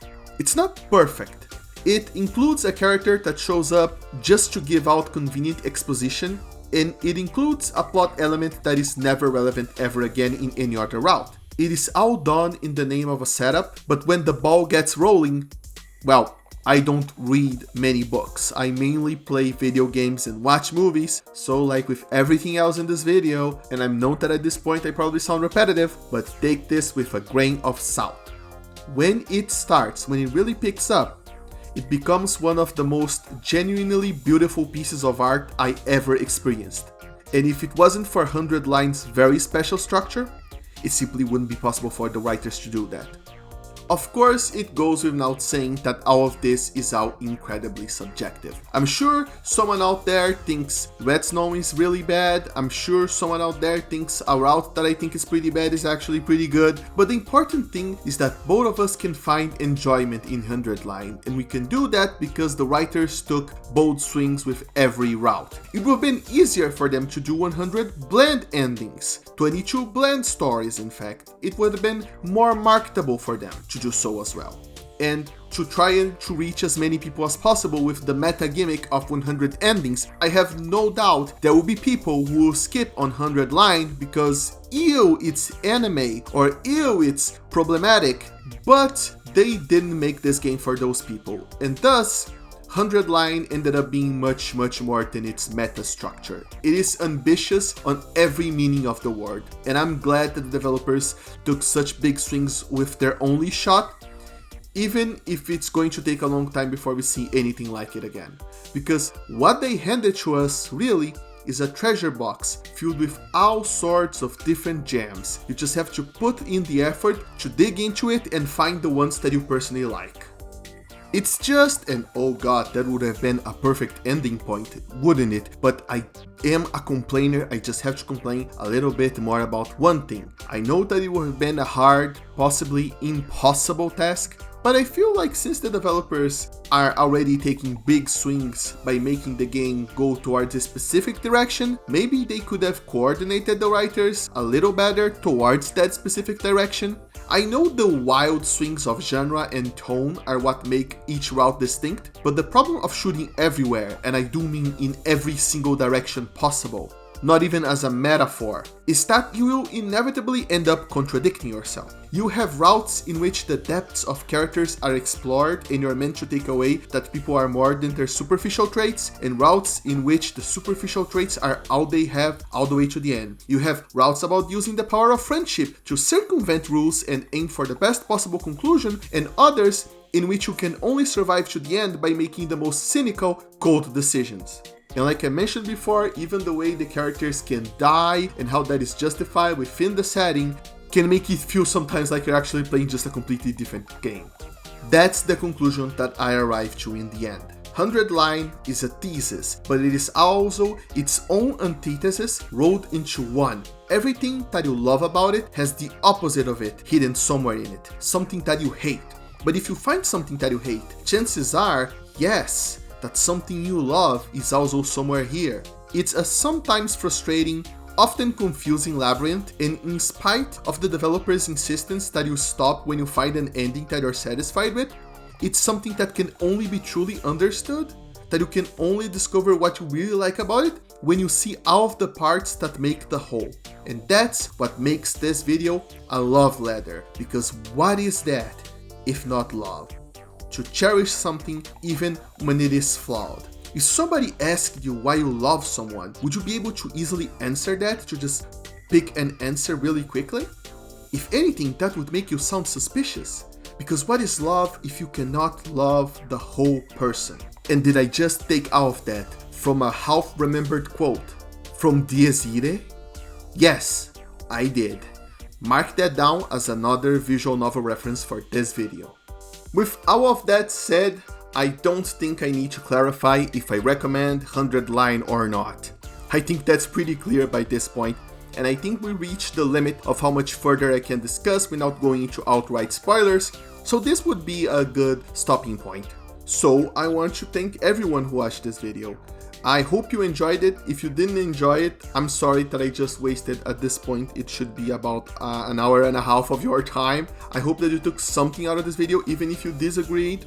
And if you agreed or you disagreed, it would be cool if you left a comment. I love reading comments. I love discussion. What is videos about video games if not discussion? If you like a video game, say it in the comments. I just wanted to say that I know I'm self-aware that this video gets pretty insane and ranty.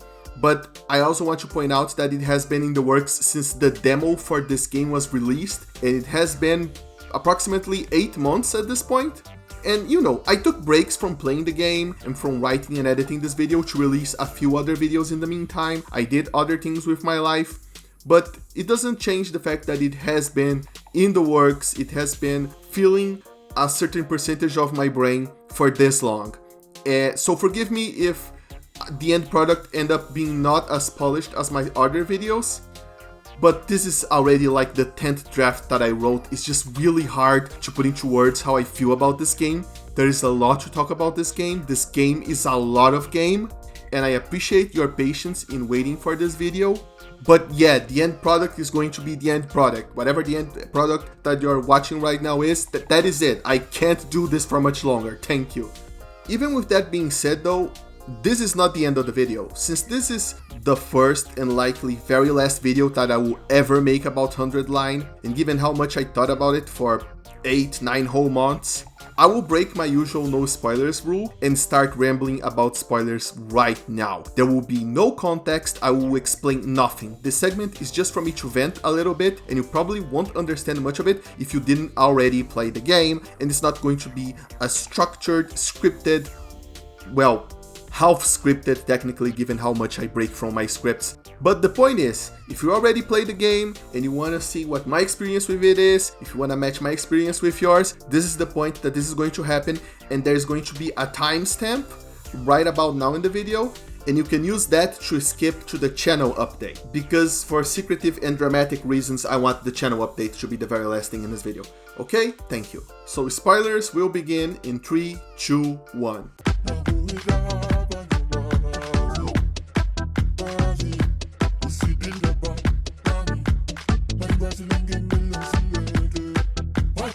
So, welcome here, everyone who already played the game and want to hear my opinion about spoilerific things. The true fans of the game, the true 100 nutters, as I call them. Well, to start things off, let's talk about how the Futurum twist was some real bullshit. I mean, come on! It was a good twist, thematically speaking, but it was not properly foreshadowed at all. The place in which the characters are looks pretty much how you'd expect Japanese Earth to look like. Well, I mean Japan on Earth, not like a whole Earth is Japanese. You get what I mean? It's just Japanese neighborhoods, Japanese buildings. When they scavenge for things, they find them in packages that they can understand. They kind of hand wave things a little bit in the end, saying, oh, this is another planet. Futurum is another planet. That's why we couldn't understand what was on the signs and stuff. Oh, come on. You understood all of the materials that you got. Sure, the school produced all of the food, but you didn't find any weird packagings at all or anything. You got QB liquid, which is literally a bottle of QB liquid. It's in English, it's in Roman letters, and you're going to tell me, oh no, yeah, no, it's a completely different planet. Come on. You know, the animals look the same. When you go explore, whenever there's an event that there's an animal like a bear or something, they look the same like on Earth. The mole in the CG when Kurara is digging around, it's a normal Earth mole. It's Earth. It's Earth. Futurum is exactly like Earth, and I don't think that twist was cheated. I like the twist, thematically speaking, because the idea that you think these enemies, these weirdos are the invaders, but then you are the invader, oh, that's thematically delicious.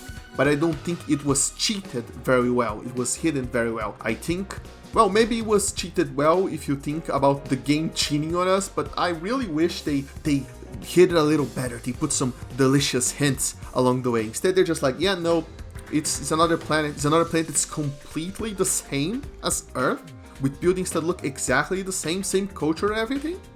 I don't think so, buddy. In fact, I think it would have been really cool if we could have explored more about Futurum culture. We know about the Second Coming and the Hemoanima soldiers, the enemy commanders, and how they're like the super powerful. Essentially, they are the planet's superheroes, and humanity has all of this really cool technology, but it doesn't matter because what you're gonna do when Superman shows up at your doorstep? Yeah, that's right, you're gonna get wrecked. And that's cool. That's very different. They got a shaman in Commune, and that's really cool, but I really wish we could see more. They have the boxes, but even with all of that, those three things, that's still not enough. We could have seen more. And you know where they could have put that? I bet some people are gonna kill me for saying that, but they could have put that in Eva's route. Because Eva's route is a bit weird, because it continues from the main second, it is a branch from the second scenario route, but it comes after we've seen the truth of what Siri is doing, what the Dominic restoration brainwashing technique, whatever the hell that is called, is, and that it is fucking awful, and thus having a romance with a prisoner of war after you've seen she suffer like that, well, that's a bit dicey, isn't it, Takumi? I feel like if it was a separate route in another route and Takumi didn't know what was going on. But hey, if people can get Toxic Yaoi and Toxic Yuri, yeah, we can get Toxic Hat in here. Why not? Why the hell not? But the thing about it is that they escape the school in Eva's route, right? And then they go to spend some time at a village that is of the Futurum people. And then the game just skips forward and Eva is now in love with Takumi or whatever. But imagine if that part was extended. As I said, limited resources, limited time, you know, they probably would have extended if they could, but imagine a perfect world in which that route is extended and we get to expand an extended amount of period on the village, seeing all of the people and understanding the culture of Futurum, and they could have introduced it into more detail. Maybe we could have hunted a weird animal or something, because, you know, it's not Earth. Come on, some weird animal, some weird alien shit. I love weird alien shit. Come on, man. I get the necessity of the twist, but it really feels like Futurum is underdeveloped. It could be better developed. I won't say develop it in the Rebellion ending, because the Rebellion ending ends pretty much really close to the 100 days, but the Eva route has this skip to the 100th day, close to 100 days, that it could have been perfect for us to learn more about it. But you know what I think when I think of Eva's route, especially the school escape? I think of Eito, and how Eito is the GOAT, because he helped Takumi escape in Eva's route, he helped Darumi hide the Retsnom in Retsnom route. He is an evil little bastard. There's a lot of time in which he is just an evil little bastard, but it's really hard to not like him, because he's not my favorite character. Darumi is my favorite character, but he kind of really is. If I wasn't really personally attached to Darumi, I would say he would probably be my favorite character, because he really is just such a fascinating character. A lot of intrigue and stuff. You know how the whole thing goes about how villains are the one that makes the plan, villains are the ones that makes the plans, and heroes are there to wreck the plans, so heroes can only react to villains, they cannot be active. Of course, depending on the story, heroes go on the attack and they can do all sorts of interesting things, but here, while Takumi makes a lot of choices, he can be really passive, but not Eito. Eito is always scheming something. He's always showing up in the routes in order to help Takumi or to destroy him at the worst possible moment. He lives in this world of incredibly dicey, messy morality, and he just is a completely amoral piece of shit about it. And that's why he's so cool. He does what Takumi doesn't or can't. And his lack of restraint and active manipulation of people lead into some very interesting routes. It leads into some very interesting storytelling, and he's really cool. I can see why he won the first place in the popularity pool. He didn't because of all I said. He did it because women think he's hot and they want him to kiss Takumi. But you know, he's also just really good character. You can be hot and a really good character at the same time. I hope you can agree on that. What I don't understand is how Gaku made it into the top 10 of that popularity poll. Like, holy shit, what a annoying character. What a character that I just wish didn't exist. Not annoying in the sense that they made him annoying and you know, oh, I can see why he was annoying in the plot. No, just I hate him. God, I hate that guy. Damn, do I hate him. Yugamu being third though was wow. Didn't expect that. He is a really cool character. I like him, but he just doesn't get to shine too often in the spotlight. But once he does, damn. And usually with surgery too. Usually with a surgery scheme. A bit like a good-natured Eito in those cases, I suppose. Ima didn't make the cut.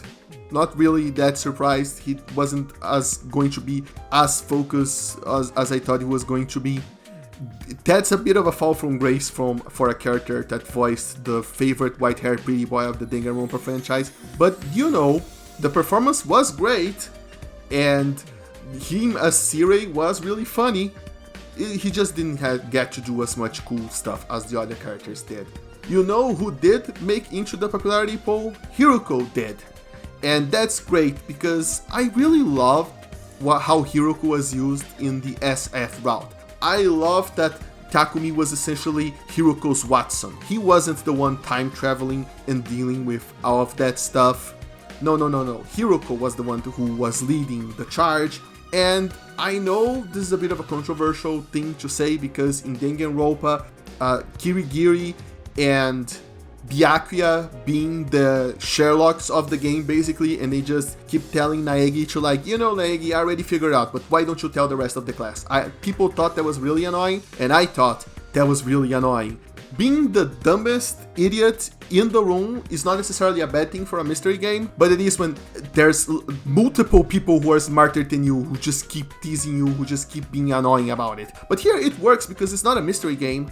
Takumi doesn't really have to figure out, Takumi does have to figure it out in the mystery route, in which he gets possessed by the spirit of Uchikoshi in order to drive the plot forward and figure things out, but most of the time he's pretty dumb. So it really works out when Hiroko is the one leading stuff, making the plans in SF, though Takumi also gets the choice to make a few of his plans, which all go wrong, by the way. Being a Watson and seeing from the Watson perspective, well, that was pretty fun in SF.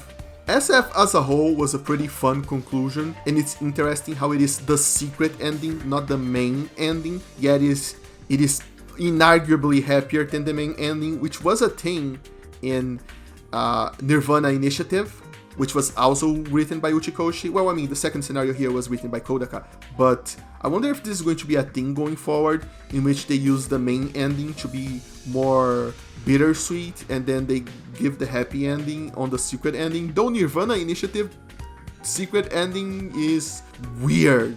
It's technically a better outcome, but it just makes you feel really bad for getting it anyway. But overall, I don't know if I felt like the hit of finishing SF and being super happy, because by the end of the game I had played so much of it that I was just emotionally exhausted. Not even the ending of the second route hit as hard as it hit a lot of people, because by the end of it I had already seen so much stuff. Redstone being one of the first routes that I found definitely helped its impact. But you know what route kind of sucked? Cult of Takumi sucked. Yep, SF requires information from all of the routes, and a lot of this information comes from second scenario. But Cult of Takumi doesn't even care, it just spoils a major plot twist. Even the killing game route, when Kamyun shows up, she could have just spoiled some pretty big shit. It makes no sense that she didn't just casually spoiled the entirety of second scenario, and the writers was like, nope, I'm not gonna let you spoil it. And then comes Code of Takumi and just casually spoils that.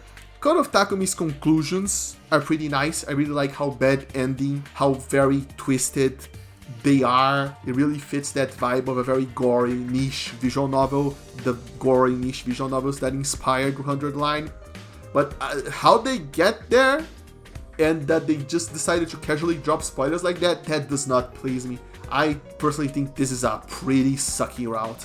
Since we are on the topic of Killing Game though, are we on the topic of Killing Game? Well, I mentioned Killing Game. The Killing Game route is so fucking good, man. It is just so damn good. All of the characters, the interactions that are weird but also interesting. Nozomi drinking Ava's blood, and then Ava's becoming Nozomi's mom, and then Ava dying, and then Nozomi getting a little sister in Kamyun. Like, holy shit, what a roller coaster. The fact that the villain was really good, the villain was also really good. It needs knowledge from other routes. It cannot stand on its own. It clearly needs knowledge from other routes in order to work. But once you got all of the puzzle pieces together, the villain is great. The second villain is fantastic. And their motivations are very clear. And well, the motivation when Eito becomes the sponsor, his motivation is that he's Eito, okay? He's just the most interesting person in the room at any given time. But the fact that was the Gi trying to make more corpses in order to make it its Gi empire. I don't know if Gi have a gender. No, wait, they do. It's a whole plot point that the females and the males have different roles in the reproduction system. Never mind, I'm stupid. But you know, the fact that the way the Killing Game works is not just a killing game for the sake of having a killing game route, because I was so afraid of it being a killing game, because you know it's from the guys who did Danganronpa, so it's gotta have a Danganronpa rune or somewhere in it. But no, it was very interesting and fresh. The way they killed people with the mosquitoes, the bees, the hemoanima infused bees, the way they kill them by draining of hemoanima, so that's why they are dead. That's such an interesting thing that most routes which kill a lot of characters just do not bother to just say, oh well, their blood was drained, we have drones, but I guess the drones don't go inside the school. Of course they do. They did go inside the school in Second to Last Academy in the first scenario when the commander hijacked them. It's so weird that I do not remember exactly what happened in first scenario because of how much stuff happened after it. But the commander hijacked it, so there's no reason the drones can't walk around inside the school. But no, they're just dead. Whatever. Sirei, no cameras anywhere, because 99% of the plot wouldn't work if there were any actual goddamn cameras inside the school, because they obviously have them outside, so they see the invaders coming. But you know, I'll forgive them because Killing Game is just peak, and it's written by Kyohei Ohama, which I never heard about. He also did, from what I looked, Outdeos, which is a visual novel that you play on VR, and since I do have a VR headset, and I have Outdeos, and I have Tokyo Chronos, which was not written from him, but from the same series that I still have not read, played, watched, whatever happens when you with a visual novel on VR headset. But I'm interested because he also apparently did the new route in Shoot and Order. I think that's the name of the new visual novel that Kodaka was also working on. And people have said through Divine, I've heard, and Divine being Twitter, I've heard that his route in that game is also fantastic, and I'm really excited. To read that, but not right now because I'm all visual novel out. It's October, it's November, I don't even know when this video is going to be released. I'm all visual novel out for the rest of the year, okay? It's done. This game drained me. But I'm going, and it looks like that game needs a little bit more time and polish. I've seen screenshots in which the text is going from outside the speech bubbles, so that needs it needed a little bit more time in the oven, the localization, and it's getting the time in the oven now, so by the time I get to it, it'll probably be perfect. And but this is one of my favorite new voices, shall we say, in video game scripting. Apparently he also wrote books, but those never got translated into English, but I'm definitely interested in his work now. I'm glad I got possible new favorite writers to look forward to reading. So yeah, Killing Game, fantastic, no notes, I loved everything about it. Even the parts when the CG is just an enemy commander on a gray background, I swear to God, that is just the funniest shit ever, but it works. I loved it. I'm looking at my notes right now and I have no idea how I'm going to segue into this next topic, so I'm just gonna segue straight into it. Is Tsubasa just Kodaka's waifu? I've heard, once again, through Divine, that is Twitter, on one tweet that I cannot get any source on, that he said in an interview that he has a puking fetish. And hopefully that's accurate. That's not a very nice thing to say about a person without a source, but he apparently said that in an interview. He just admitted to that.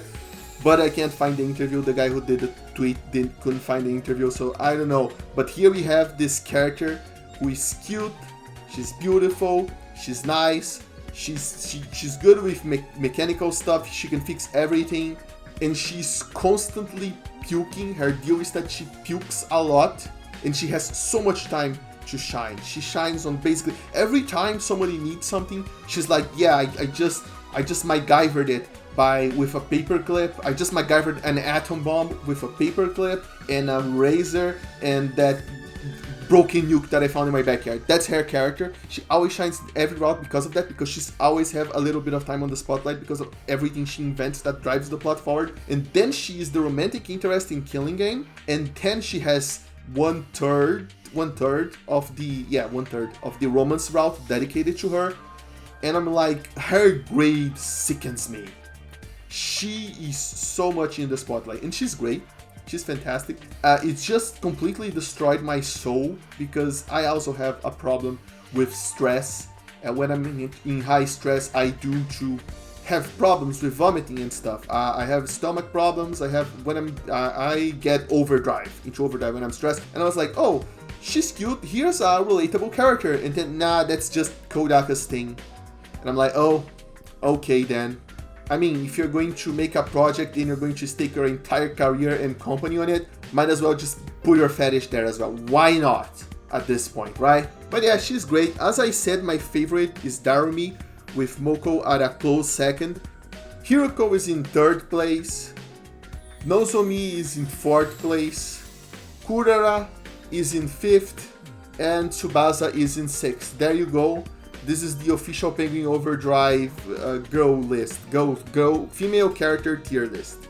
Moving on, Box of Calamity was good. I liked it. I find it really funny that there's an ending in which Takumi just goes to help out a village of Futurum native people, and we just see the forest. We never see the village, even though they have a village background in the game. For no reason. I guess they just didn't have it ready at the time the route was written, and they just didn't think about going back and just putting it there or showing us some Futurum people. Futurum people do show up in the game. Very rare. They show up, you see them, but you don't see them in the Goodbye Eito route, which is also another a super fantastic, incredible route, incredible what if scenario, and you don't see them for obvious reasons due to the plot route, but you kind of see them. They have a sprite, but they don't show up enough. I think it would be cool if more of them showed up. But yeah, I like the horror, even though the ghosting and the exorcism ending is kind of, I don't know, felt kind of lame. I suppose that was one of the times that Gaku was supposed to shine. Like, every character gets their own little bit in the spotlight, even if not all of them get an entire route dedicated to them. But yeah, Box of Calamity was good. I like God, Shoma was such a dumbass with that puppet in Calamity and all that stuff. But what the hell, man? But yeah, Gaku sucked there. And you know where, in which other place Gaku also sucked? He sucked the whole game. But I wanna take the time to shine a spotlight on Box of Blessings, because that route was so fucking boring, with the most nothing choices ever. Do you want to stay in defense or attack? Do you want to go with this team of character or this other team of characters? Is the story going to meaningfully change with that? No, but we're going to make you replay and redo a whole lot of stuff so you could get the 6 or 8 or so endings associated with this. And we also are going to have Shoma show up in the middle of one of the final battles, just so you can't skip that one, just so you have a battle. Does he do anything really interesting in that battle? No. Box of Blessings really sucks, and Gaku sucks in it. There's an entire segment in it dedicated, their entire parts with Gaku talking with Takumi about his insecurities, about how he kind of knows that he's a loser but he wants to get better. And how does all of that pay off?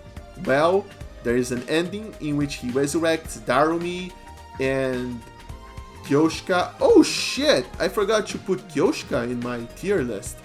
She's really good though. Well, just slot her in a third place, I guess. She's really great character. Anyway, he resurrects them and puts in his harem, which isn't a harem. It's just 2 women. It's just incredibly frustrating. But they're resurrected because they died before, so I guess everything is fine. And in another ending, they get out the boxes and they resurrect them, and that's the ending of the story. And I'm just like, what? What the hell was that all about? What the hell are the boxes, which are one of the few pieces of culture that we actually get about Futurum? They're just incredibly powerful like that, and they're just hanging around. They're like Shenlong. They just grant wishes if you got them, like the Dragon Balls. And they are simply there in that route, and they do this, and they're never relevant ever again in any other route. Even the Gi, I felt like the Gi was so weird when I first my first route was Slasher. And it ended with me figuring out with the reveal that they exist, and I was like, oh shit, I wonder what they're gonna do with it. But the more I play through the game, the weirder it is that they're just not present for half the game and not hinted at all in first scenario. Even though if your culture was once invaded by a parasitic force, you'd think you would be a bigger part of the culture, but I guess just like the boxes, it was lost. the knowledge about the Gi, and thus this entire third faction that makes up half of the conflict and some really good resolutions of some of the routes just don't seem to exist at all. In the first scenario, and even in second scenario, the boxes and the Gi just seem to not exist at all. It's so weird that something so crucial to the setting just disappears in the main quote-unquote routes. But you know, the Gi at least makes for some interesting antagonists. The box of blessings, I don't know about them, and their route was pretty damn boring. We do get to see Turantis, Tutatantis house in it, which is really cool, and I think it is used only here, and we stay there for like 5 minutes total in the entire route. Yeah. I've been ranting for so long, I don't even know if I already talked about Conspiracy Route. Conspiracy Route was the nothing route that I mentioned earlier. If I did, I'm mentioning it now. I don't care. It was a complete nothing. It's not that I disliked it. It was nothing. It has so much hints at potential and stuff. It was nothing. Nothing really. But yeah, this is where I end my notes. There were other routes, there were other moments, but we can't stay here all day long, so suffice to say, these are the moments that gave me the strongest impression about the game. If you have any comments, if you think that I missed something, or that I'm clearly wrong, or that you agree, or that if you want to share a moment that you thought was really cool, please put it in the comments, because I love reading about that stuff. This that I'm having right now wasn't even scripted, it's just a bunch of notes. This is just me having a conversation with people who play the game, because I have no friends or acquaintances that play these games. Yeah, it's sad. If you've been to the channel before, you already know about that. Maybe I should actually go out and talk to people instead of to my microphone, but that's just how it is. So if this is all you care about, thank you for watching. If you want to stick around, I'm gonna go into the channel update now, and the channel update people are never going to hear this because the timestamp is going to skip to after this point. So they're never going to figure out that it is really obvious what Nigo's special talent is. It is a crazy long, really crazy Rakugo performance, filled with all sorts of weird implements. Think about it.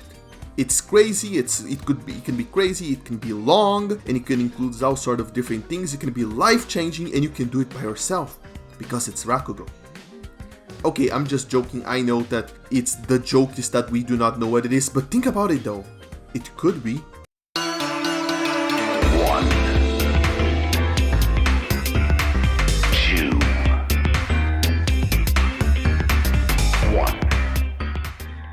Channel update, it is time for a channel update. Time flies by fast, doesn't it? 6 years. According to YouTube at least, my first video game review was about 6 years ago, and this is review number 100. That's a lot of videos. I didn't review 100 games, because well, some videos had more than one game in them, so I actually reviewed even more than 100 games, but I'm pretty sure this is video 100. 100 opinions thrown into the ocean of the internet, like messages in a bottle. And sometimes some bottles washed up on my beach as well, which was some really nice proof that I wasn't just screaming into the void. And for that, I thank you for coming here and listening to me. I separated this little segment of the video in order to announce that now, with review number 100, my channel, my uploads will get more infrequent. I know this is probably not what you want to hear after I took this long to upload again, but yeah, I don't know when I can guarantee that I'm going to post again. I can't guarantee anything is what I'm trying to get at. It might be tomorrow, if something really cool shows up, if I think my voice would be nice to hear my voice. It might be in 2 years when Final Fantasy Remake Part 3 comes out. And the reason for that is that I now started another personal project. One which you might end up hearing about in this very channel. I don't have anything to show right now. I don't want to show anything because first impressions are important, and you know, I don't want to set up any expectations of what is going to happen with it. As you can probably guess, it is video game related, but I have nothing to show to you right now. And I want to change the focus of my energy towards this project. And I felt like I owed you a little heads up. And it's also for my own peace of mind, because every time I took too long to upload without giving a reason or anything, it feels like there's a little pumpkin ghost that floats near my head and screams, "You're taking too long!" And I need to appease him by explaining that yeah, that's just how things are going to be for a while, little buddy. And I hope you can be patient with me. I'm not gonna say thank you again, okay? I already said thank you too much in all my videos. I gotta value my thank yous more, okay? Okay, alright. You can tune out now. I don't know what you're still doing here. Do you want a trophy that says, do you want like a shirt that said, I watched a 2-hour video on 100 line that wasn't even that good and all I got was this stupid shirt? Well, I'm not a famous YouTuber, so I don't have merch. Just print your own shirt if you want. Just shoo. Go away. Video's over.